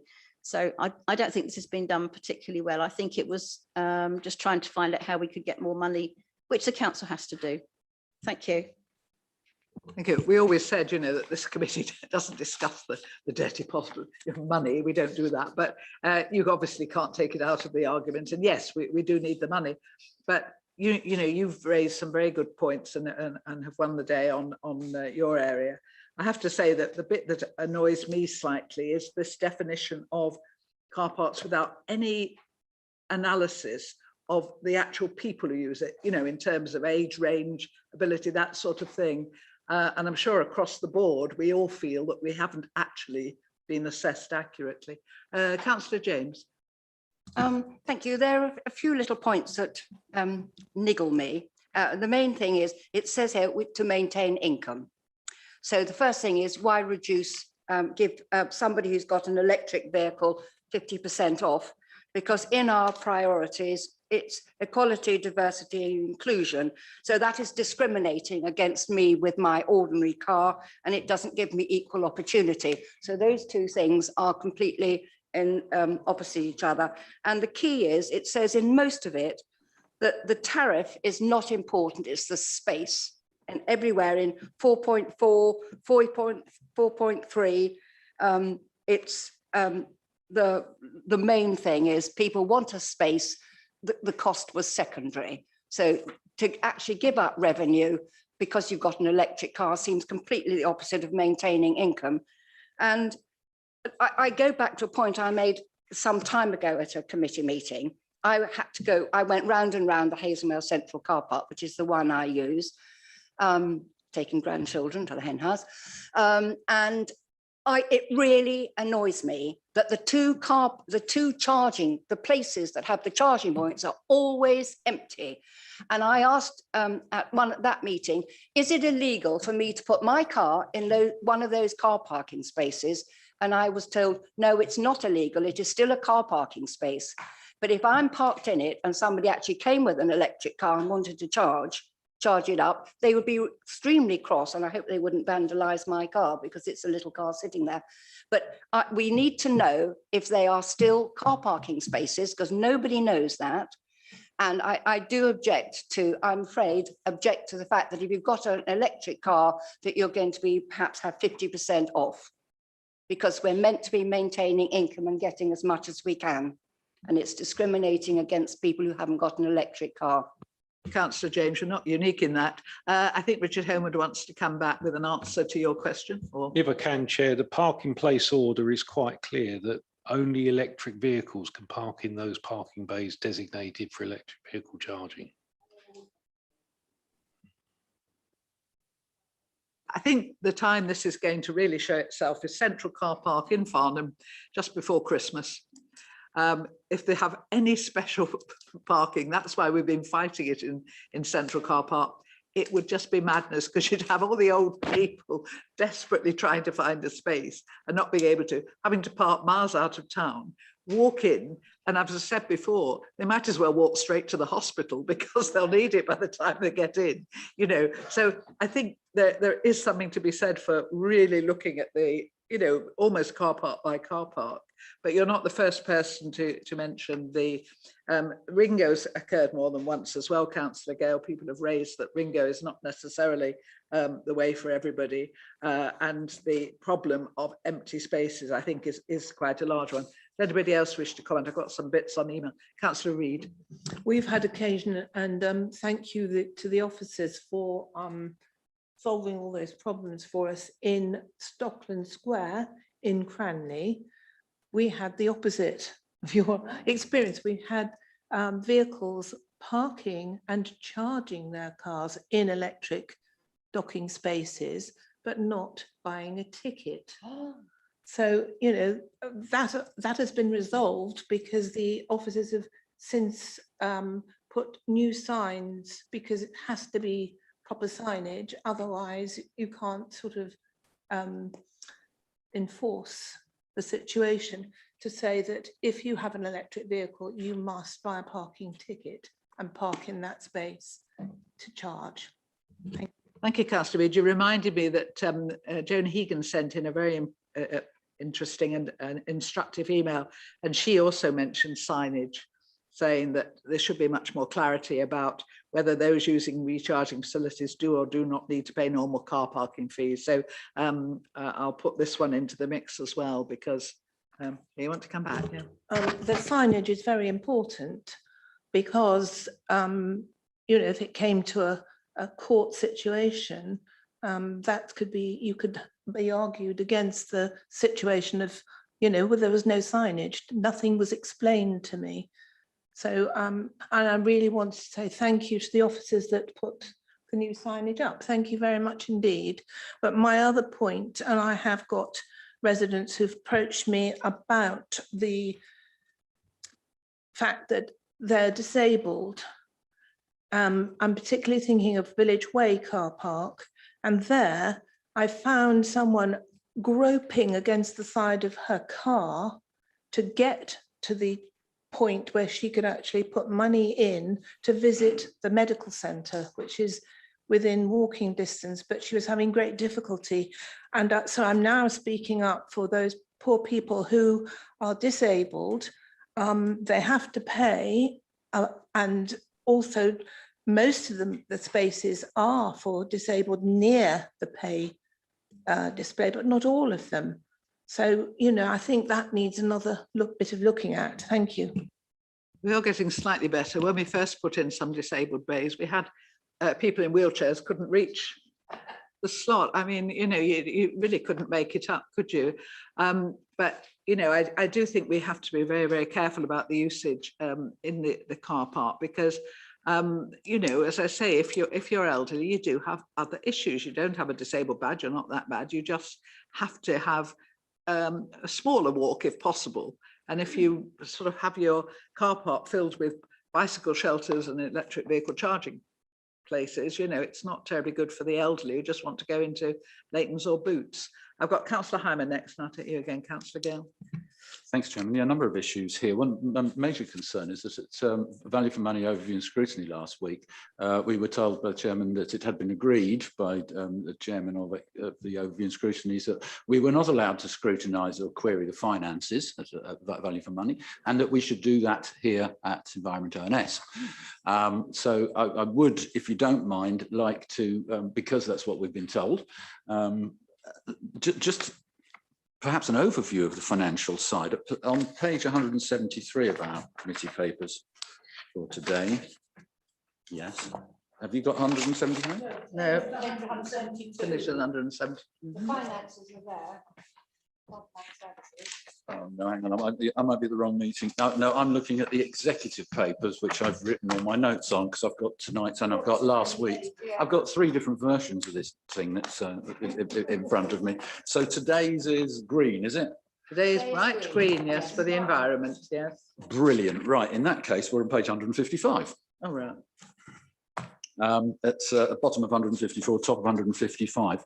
It tells us at the top that the budget assumes an income of 3.5 million in 21-22. That's the current year from car parking. Obviously, it's something less than that. Perhaps it's 60% of that or whatever in the coming months. Because of COVID, and we can't be sure about recovery. There's no criticism whatsoever, obviously, of officers or the executive. They can't do things, but do much about that, and we do have to try and get some more money in. But when you look at the income that it would generate, when it said there would be £1.2 million extra, didn't it, somewhere? Is it in this one? Yes, at 512 on page 154. Using historical usage data, pre-COVID-19, implementing the proposed strategic charging structure in Annex C would generate about 1.2 million in a full year. Right, that's extra, presumably. Now, if we're currently generating, or were generating 3.5 million, at the existing schedule, and we're going to do another, we're going to get another 1.2, that's a third, isn't it? An extra 33%. We are predicting a 33% increase if COVID allows. That means that across the board, as an average, presumably 33% increase in parking fees for that to make sense. We're told in the very last bit of that, this slot is 166 season tickets are going up 15%.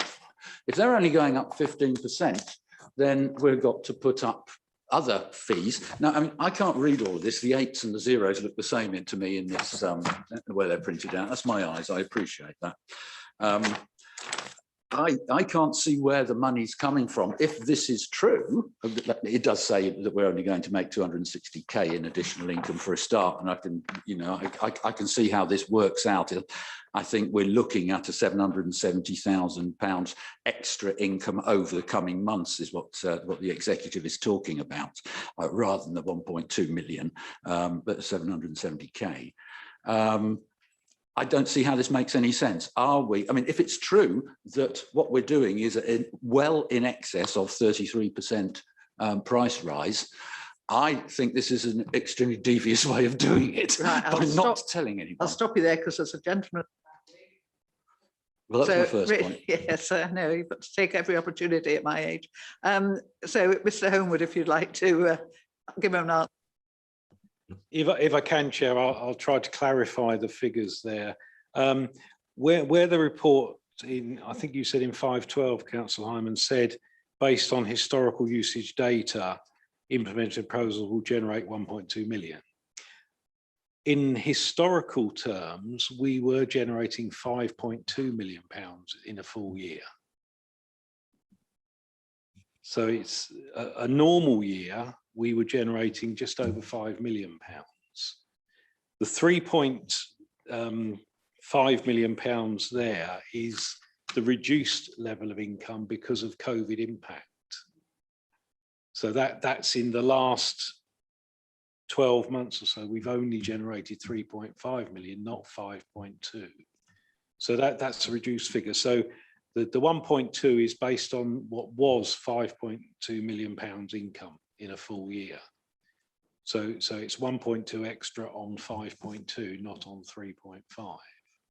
Okay, so that's about 25% increase across the board. Some are going to be higher, some are lower. And if the parking season tickets are at 15%, obviously it's going to have to be higher. So we'll be talking of greater than 25%, presumably. 700. Yeah, but the number of people who park in that car park is not going to affect the overall figures everywhere else, with the greatest of respect. And I do 100% agree with you, but we're not going to argue about that one. I'm not trying to be awkward, Councillor Hammond, but I really don't want to get too bogged down in the numbers, because otherwise I would have gone on the value for money. I accept, broad figures, but I really don't want to dig down too much into small figures if it's all the same to you, especially if you can't read the noughts and the eights. Well, no, absolutely. But I mean, is that what we're telling people? We are with inflation and everything else going on, we are stoking everything with in excess of 25% increase to car parking charges, because it doesn't make it explicit in here that that's what we're doing, other than through these calculations. I just think that we've got to be fair to, I'm absolutely happy with the idea that we can try and incentivize the electric vehicles and that sort of thing. It is a difficult decision. I can understand why some members are unhappy with it. More the point here, though, we can't do it. We're putting it in place, even though we're being told in this document that we cannot apply that discount, because we've only got Ringo and we can't charge that until we can charge everybody else, I assume. But my question is, if we put through an agreement, if we agree at council on Wednesday that we are going to give a 50% discount to people with electric vehicles, then is that actionable by doing so? Because we can't actually apply it. Well, can people demand that we do that for them if we put it through council? Right. Graham Clark's been waving at me. Sorry, Maxie, Councillor Gale, I will call you as soon as I can. Do you want to answer any of those questions? Yeah, thank you, Chairman. Well, I know you don't want to dwell on figures, but just on the 1.2, that's sort of illustrative of back at full capacity pre-COVID with no changes to behaviour at all. Now, the restructure of the tariffs are trying to change people's parking behaviour. They're trying to encourage them to go to the out of town or the not central car parks, where the charges are cheaper. So the 1.2 million will not be achieved. It's an indicative figure that was put in to illustrate potentially, if nothing else changed, what would be achieved. The figures that you quoted, Councillor Hyman, on the part year drawn out for a full year are much more in the ballpark that we would expect to generate from this. But the generation of additional income, as the report says, is just one of a number of objectives in this package of restructuring tariffs. Chairman, thank you. Thank you. I'll take Councillor Gale now. Sorry for the wait. That's okay. During my observations with people, when I've been looking at this over the past 2 weeks, I was asked a number of times if there's motorcycle parking in our car parks. Now, I don't actually know if there is motorcycle parking. There is in Farnham, definitely. Is there? Yeah, because the guys were saying to me they have to take a whole car parking bay with a motorcycle. So it sort of takes up more room than they should. I mean, this is one of the debates we've been having about the cyclists who apparently have got to be so close to the shops because, you know, having cycled all the way and got their muscles, they can't actually walk to the shops. So where they wanted to put the bike shelter was where the elderly like to park so that they can get to their coffee, you know, without having to walk miles.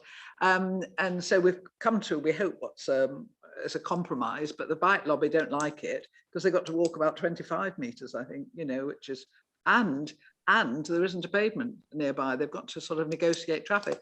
And I find this whole argument really difficult, you know, because basically for years we've had motorbike hoops, you know, and they're always used. Every time you go into Central Car Park, you can see them. And adjacent to the car park, we've got bicycle hoops, which are also used, you know, I mean, we're not without provision, but we don't actually have, you know, the bespoke bike shelter. So we're sort of debating, but all the time we're doing this, you know, it strikes me that what Councillor James would say, we're taking out our own income. You know, if we're not using those spaces for people to pay. I have a real problem with certain vehicles, as does Councillor Gray said that people buying hybrids should not get the discounts. That was his argument to this. Because and his argument was that to encourage vehicles, they shouldn't have the 50% discount, they should have a free hour. It just shows you we all think slightly differently. So that was his argument, that a free hour would make more sense for, if you are going to incentivize people, that would make more sense than trying to do 50%. But as I say, I passed that on from Councillor Gray. Does anybody else have anything? Have we got standard definitions on all these things? I'll take Councillor Darcy first. Yeah, it's just an issue that I've had about change, which has always bothered me, because often when you go and pay for the car park, you don't have the right money. So usually you've got £1 and it's 80p. So you lose 20p because you don't get any change. Now, with modern computerized machines, they're perfectly aware of how much money's gone in because they tell you. I don't see why you can't get that little bit extra of time, because that would really make me feel a lot better instead of walking away feeling disgruntled and annoyed. I'm sure some people just don't pay because they don't want to lose their 20p. But if you gave another 10 minutes or 20 minutes, and I don't see why that wouldn't be possible. So personally, I'd like to make a plea for us having a slightly more modern way of doing it so that the amount of money you put in reflects the time you get more accurately than it does. Thank you. I see Mr. Homewood at the back there writing that down. I don't know. I hope you're doing that rather than your football pools or something. Yeah. Yeah. Okay. That's thank you. I can come back outside my daughter's flat in Battersea. I put the money in, and every pound it tells you it's 15 minutes. You know, so you get exactly the right amount of time of the money. If it's a 20p and I can't make up £1 of 20p, you just get the 5 minutes and stuff. That's exactly what happens on those meters. Okay, I think we've made a note of that, improving the meters. I mean, I just have an issue of cluttering our car parks up with anything other than cars. I'm sorry, I do have this big problem that I think car parks are for cars. And I don't understand why we as an authority, and I'm sorry, I know, you know, this is an outrageous thing to say, why we're putting EV chargers all over the place. I just don't get it. You've got Tesco doing it, you've got BP doing it, you've got everybody across the town doing it. So quite why we have to take out any parking from car drivers, I just don't know. Yes, we should all have better cars, but you know, I really, as I say, I know it's outrageous because we've all got to cycle and walk everywhere, but as far as I can see, if we've got a car park, let's maximise the income on cars. Councillor Reid, I think we're next, then Councillor Hyman again. The whole point of that is that we have signed a climate emergency declaration. All of us have agreed to that. And I find it rather peculiar that someone coming from Farnham and shopping in Farnham should not want low emission vehicles and to encourage them, because you have a big problem there with your environment, don't you, with emissions. I've experienced this myself when I've actually been to Farnham. You know, it's most unpleasant in that one street. So what we're doing, I suppose, in this is encouraging people to use car parks and electric vehicles, and in fact actually charge them at the car parks while they shop. And I must say that in Godalming, we've often used the free charging on our electric car at their, I think it's 8 docks they've got to charge your car, and you don't even pay there. So that is very encouraging. But I just want to make the point on the top of page 166, do we, with the climate and the change and the way we're going with encouraging people to walk, as you say, and to cycle, do we actually need as many car parking spaces? Do we actually have to think about how much use we are making of cars, and do we have to keep providing masses and masses of spaces? I've looked through this in quite a lot of detail, and I'm speaking now for Cranley in particular, that we have not so many people working, as it's a village and not a town, but we do have a market on a Thursday, and the actual parking spaces are very, very full. You know, they're completely used. The other car park in Stockland Square, where there's no market, is also very popular, especially used by the big Baptist church and the Methodist church, even on Sundays. Whereas at the other one in Village Way, the church of St. Nicholas Church, we use it for weddings, funeral parking, wedding parking, and all the other events, because the actual church car park is so small. Thank you.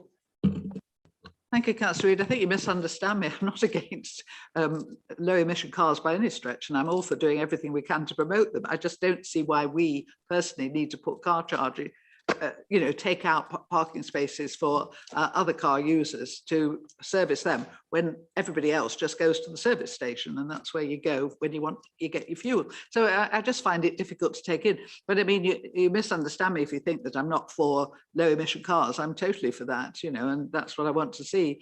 In terms of, do we need more parking spaces? Well, we're putting in 3,000 more houses, all on the outskirts of our town, or a lot of them on the outskirts of our town, where there are no buses. So the answer to your question, do we need more car parking spaces, is yes, I'm afraid. I wanted to come back. The other point that I forgot to say was, are people going to be commuting when they're all working from home? You know, it's the commuter car parks in the towns that you're talking about. I'm talking about Cranley particularly. We don't have commuters. We have no railway station. Thank you. The answer to that is we don't know yet exactly, but it is building up. You can see every day when you pass the station. Now then, I can't remember which order it's in. It's Councillor Hyman, isn't it? Thanks, Chairman. Yeah, I mean, I keep hearing that there's more traffic now than pre-COVID, and that may be because of people not being so willing to use public transport. But in respect of Councillor Reid's point, on page 152, Madam Chairman, at the bottom, it's paragraph 4.17. You'll see that it's we are reacting here to what the consultant's report says. It says some key conclusions can be drawn from the base case and stage 2 reports in relation to these issues were that the first one, because of the rural nature of Waverley and limited local bus and rail services, there is a heavy reliance on the car, and it's likely to remain the most popular transport mode for some time. So that's what we should be reacting to. And then the third bullet point says parking availability, not cost, was consistently raised during consultation as a constraint on the ability of residents from a wider area to use the different high streets, and this was affecting footfall. And so, you know, again, that does question the wisdom of giving it a 50% discount. So, to some extent, I feel it's self-contradictory, but then I also think it's likely to ever be that way. In that, you know, it's not a science, but it's car parking. You know, I understand absolutely what we need to do is to try and increase churn, and that's where some of the extra money is intended to come from. I fully appreciate that, and that's why we're reducing charges, for instance, at Riverside 3, or proposing to reduce them at Riverside 3. But hey, we've done that before, didn't work. You know, we've been spending many years trying to change behaviour, didn't work, hasn't worked. And to some extent, you know, it's that madness of continuing to do the same thing, trying to change people's behaviour by all sorts of different things when we've already proven it doesn't work. So that's my question, really, the effectiveness overall in doing what we're doing. My main point here, Madam Chairman, is the spelling of Wagon Yard, as I'm sure you will agree. Can we have 2 Gs, please? We are different in Farnham to everybody else, and we are proud of it. Yes, I know Joan Hegan, Councillor Hegan did say no reductions. I do agree in a way, because it's counterproductive if we're trying to raise extra money and we need to. But Riverside 2 or 3, I mean, virtually got to give it away free, I think, the parking there, to get people to increase the churn somewhere else. I don't understand fully the extent to which the cost of this is going to detract from the income that we will get from it overall. So I'm not sure the executive has looked at that, but I want to know, is it actionable? I asked that question and I haven't had a response to it, if you don't mind. I'm sure it was just forgotten, but you know, if we're going to offer 50%, is it actionable? Can I take Councillor Gale and then see if we can get an answer to whether to your question about it? And do we have an across the board rise that we can actually say, or is it not a thing we can do? The answer to that is no, because even I can recognise a nod, a shake of the head. So that one's no. In terms of whether it's actionable, can anybody answer that while we listen to Councillor Gale? I was only going to make one point, that I think parking is very difficult in a village compared to a town.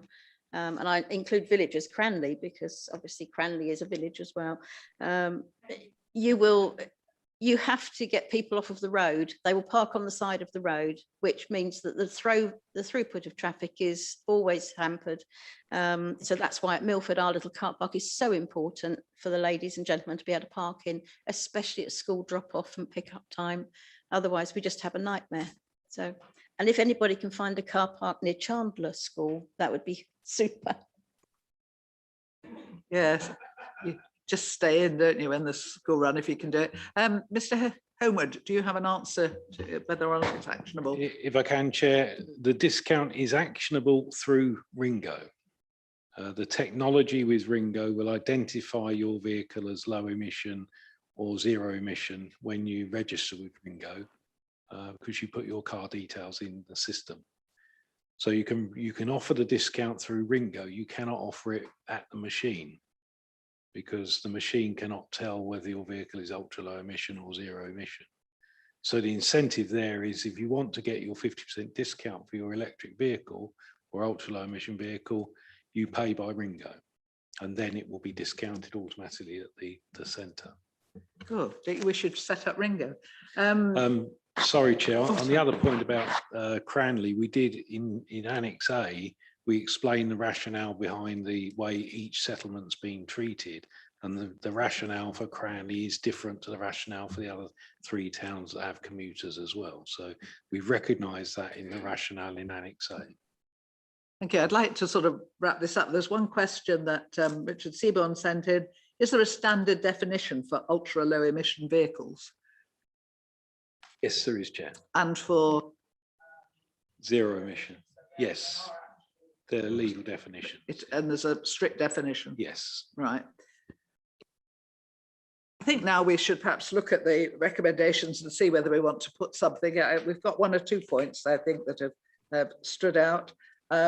With number 1, obviously, we know there's an exception in Milford. Councillor Farmer, do you want to speak as you're sitting there? Yes, thank you. If I may, I'll go through some of the points that were raised. Very quickly, please. Okay.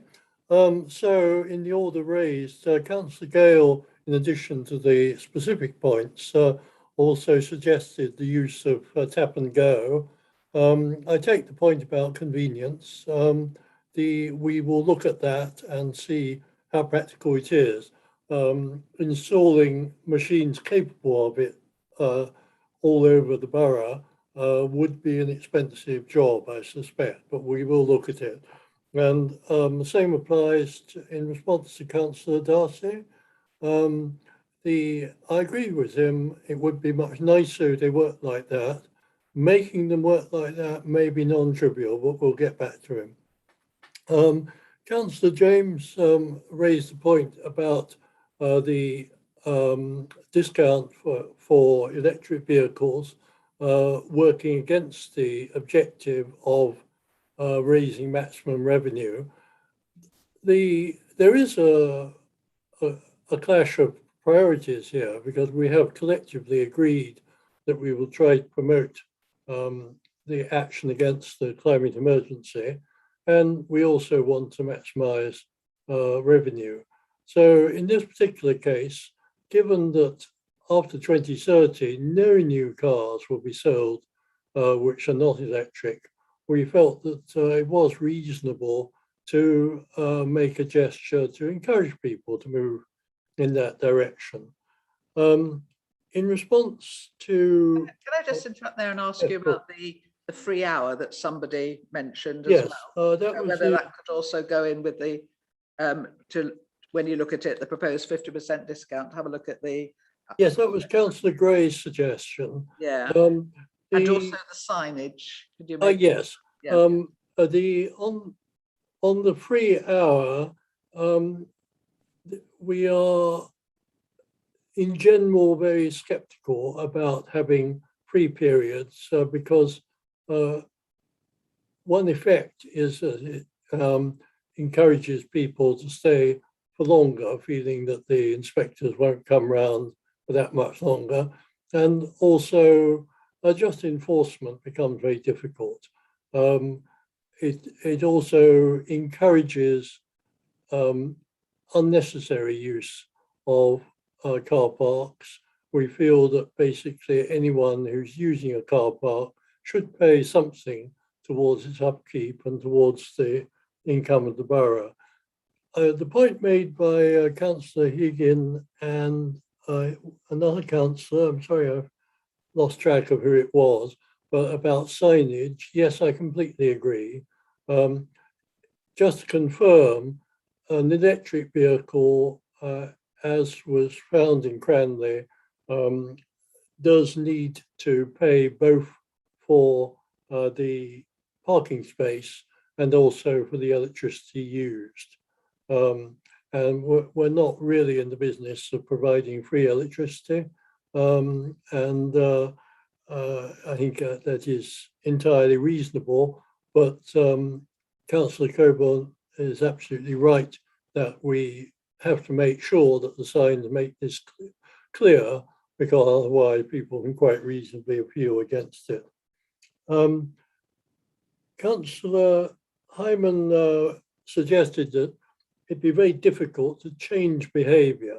And I think that is true. And it's something where, because we can grapple with the individual figures, we tend to feel that the decisions we make will have a huge effect on how people behave. But in practice, people, when we're talking about relatively small sums of £1 or £2, people tend to do what's convenient. And we shouldn't have illusions that we will make a huge change. Nonetheless, every change does have effects on the margin. And insofar as we are able to encourage commuters to park well away from shopping areas, insofar as we're able to encourage people who are willing to walk a bit further to park further away and be charged less, I think that's reasonable. I think that goes with the grain of what residents want. The question of whether we actually should be providing electric charging at all in car parks, which Councillor Coburn raised, I think the point here is that within the quite foreseeable future, most cars are going to be electric, and Waverley would be rather out of step if we were one of the few boroughs which really wasn't providing it at all. Where I do agree with you, Councillor Coburn, is that we shouldn't rush it. We should gradually bring them in accordance with demand, so we don't get a situation where there's a long row of electric car spaces which are not used while another part is overcrowded. On the points made about the income, we don't know the future because we don't know how intense any revival will be of COVID, and we don't know exactly what the impact of the changes will be. So we do reserve the right to look at the impact of the changes and of the environment around us, including COVID, and make adjustments again if necessary. On the general point that was made by Councillor Gale and others, I think it is true that it's actually quite difficult for the central officers and the executive and indeed any individual councillor to judge what is the right charge for every car park in Waverley. And that's why in June I wrote to all councillors to ask whether they could lend us the benefit of their individual knowledge of the car parks in their area. And I have to say, I've had virtually no responses to that. And whether that was because, as Councillor Gale said, they were overwhelmed by other work, or whether they didn't have any particular comments to make, I don't know. But to put it delicately, we can only take account of comments that we actually receive. As we go forward with this, if it's proved by full council, I remain very much open to listen to any councillor who wants to discuss the impact on their local community and whether the changes are working out satisfactorily. So we're not looking at something that will be set in stone. It will be a process, and I'd like to work with every councillor to make it work well. Thank you for all of that. That was very helpful. We don't know what the future is going to hold. You're absolutely right. And changing people's behaviour. One point we were never going to wear seatbelts, and now we all wouldn't remotely not use them. We have the smoking problem. I can tell you one thing you can bet on it. You can put money on this, Councillor Palmer. I will never get on a bike again. And I will not definitely do my shopping at Waitrose on a bike. And I can tell you that now. You can give me every incentive you could possibly think of, but it's never going to happen. So I think, don't spoil the mood because Councillor Palmer's been so helpful, but go on, Councillor Hyman. Thank you. Well, there's a challenge, isn't it? We've got to get Carol doing her shopping at Waitrose on a bike. Right. No, there are just some issues that with the way this is presented, which I would rather as an administration, we were able to correct. My question in respect of, first of all, my question in respect of, is it actionable? I understand the response that has been given. I obviously didn't explain myself properly. I meant more actionable, actually, in terms of legal. If we make a decision that we are allowing people to have a 50% discount if they've got electric cars, but we do not have a system in place that they can use, can people come back in a year's time, like they do without having to refund was it water rates and things like that? We end up with massive bills. Can people come to us and say, hey, look, you made a decision, I can have a 50% rate, but you're not allowing me to it. So that was the first issue there. The main issue really to me actually in this is that we are being told that this ULEV is going to work. It's going to bring in more money for us, but by bringing churn in somehow, as we all change to electric cars, which will happen over the next 20 or 30 years, surely. Yeah, but what's the, good on you. the Antichrist. The cost, what is the cost of bringing in this 50% service across all of them? Because we've only got Ringo. We've got to change the meters if we're going to get it to somehow recognise what people, whether it's ULEV or ZEV. In here, there's no mention actually of what it is, other than we're going to look at what the cost is. Can we look at what the cost is before we make a decision, please?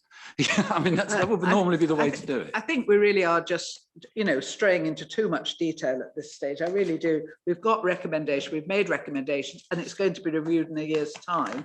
We've got Milford, who's going to talk separately with Councillor Palmer, and we, the rest of us, have got the same time. I gather Mark wants to say something. But we haven't got a comparison. So we haven't got a comparison document, Madam Chairman, for us to be able to see what the rises are. We've got two separate graphs at the back of this, two separate tables, and you can't swap between the two of them and actually read what the things are. So I think for the benefit of the people we actually serve here, who are the residents who are going to be paying this money, I think we're entitled to have something whereby they can look and actually see what's going to happen to the charges at the places where I park. And we're not doing that for them, and that's disappointing. We ought to. Councillor Palmer, do you want to come in and... Thank you. On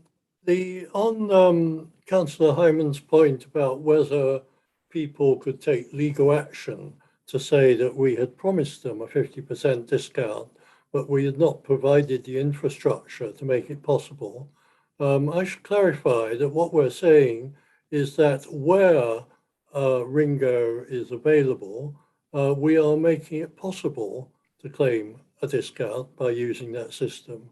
We're not making a promise that this will be universally available instantly on introduction of the arrangement. And that wouldn't really be realistic. I don't think most people would expect that suddenly we would have Ringo installations in every car park. And my understanding of the law is that if you offer a discount where in certain circumstances, that does not give grounds for action because you haven't offered it in every other possible circumstance. On the point of comparison of figures, I'm happy to provide Councillor Hyman or any other councillor with the detailed figures. And I can do it electronically so that they're larger print. We're more than happy to discuss them before or after Wednesday. Thanks very much indeed. So if you want the figures, you know, you can get them. I've got Graham Clark just wanting to speak, and then I'll take you, Councillor Gale, and then perhaps we could wrap up and look at the recommendations, which seem to be with that proviso that they're going to look at it in a year's time, probably something we can accept. Chairman, just very quickly, I think we do have Ringo in every car park, and also there is no cost of adapting because the Ringo app picks up your registration, etc.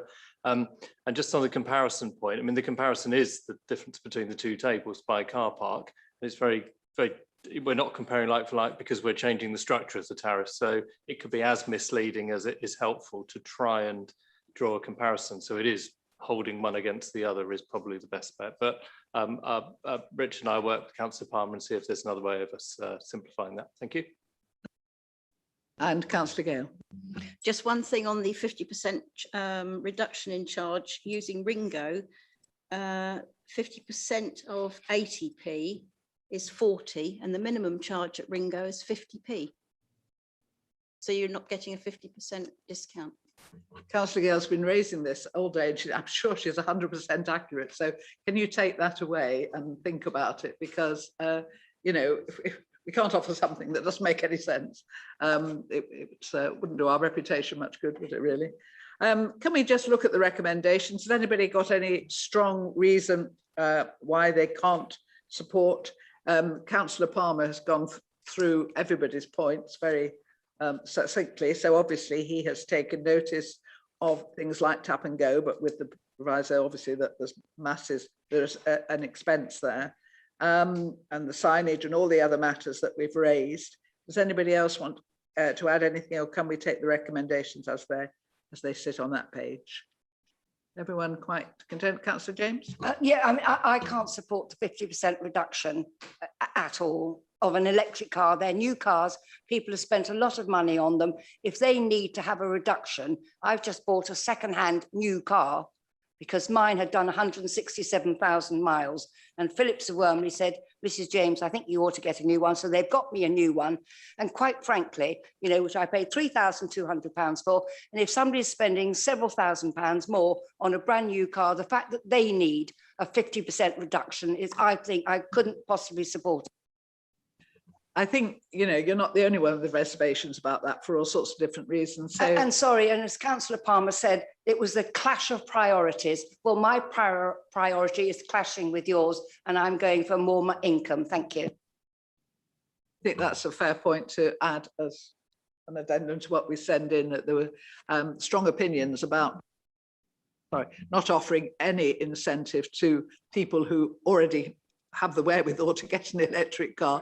And my immediate one was not you, actually, Councillor James. I just thought of the chap who's just been helping with the scaffolding around our house, you know, in his little beat up old van. I mean, there's no way he's going to switch to an electric van very soon, but if he's got to do a job near the car park, he's got to park. So, you know, there are problems with it. So if we make that point, that we understand why you're trying to incentivize, but we're not sure that really and truly is perhaps as fair an issue as it seems.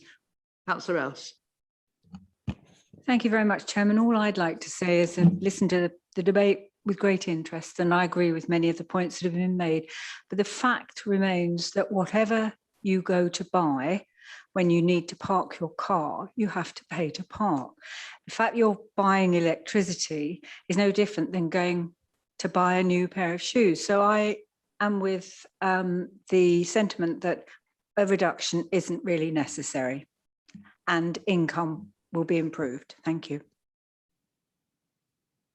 I'm sure Councillor Palmer's taken that on board, and I'm sure Georgina's made a note of that as well. Does anybody else want to make a statement, or can we allow the recommendations to go through as they stand with the extra little bits that we've put in as we've gone through? Councillor Hyman? Well, I just wondered whether, because under little I here on paragraph 2.1, recommend the structure set out at Annex C to the council.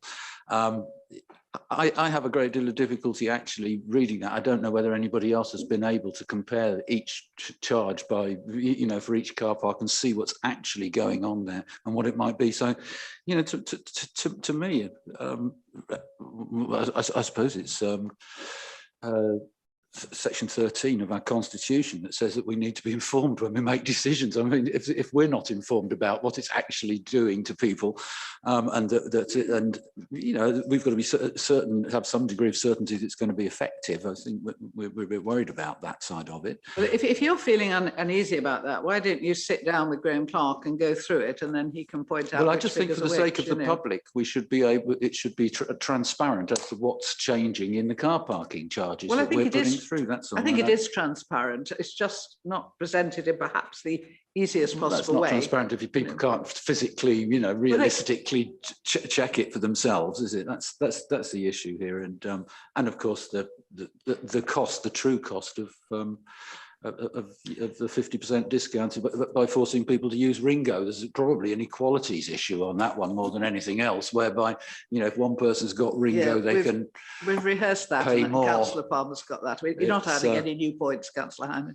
No, can we wind up, please? May I just say that I'm just sending the spreadsheet to Councillor Hyman, and he can then enlarge it as needed. Are there any other councillors present who would like to receive it? You could send it anyway to all councillors. They don't have to read it. They've got it then. Yeah, they've already had it in one version. I know, they have. But can we, right, Councillor Hyman's got it. Anybody else wants it, please ask Councillor Palmer for it. Mark, you've been waiting patiently. Just say for future reference, if any councillors have difficulty reading a document, please do feel free to contact me before the meeting, and I can do my best to get a version of that you are comfortable reading, so you can come into the meeting feeling you have been informed. Right, so with that, unless anyone has anything, Bernie, I'd like to thank you all very, very much indeed. Well, and yes, we'll see. I was going to say see ourselves again very soon, but of course that'll be in the Wilfred Noyce on Wednesday, isn't it, Paul? And the executive. So thank you very much, and a safe journey home. Thank you.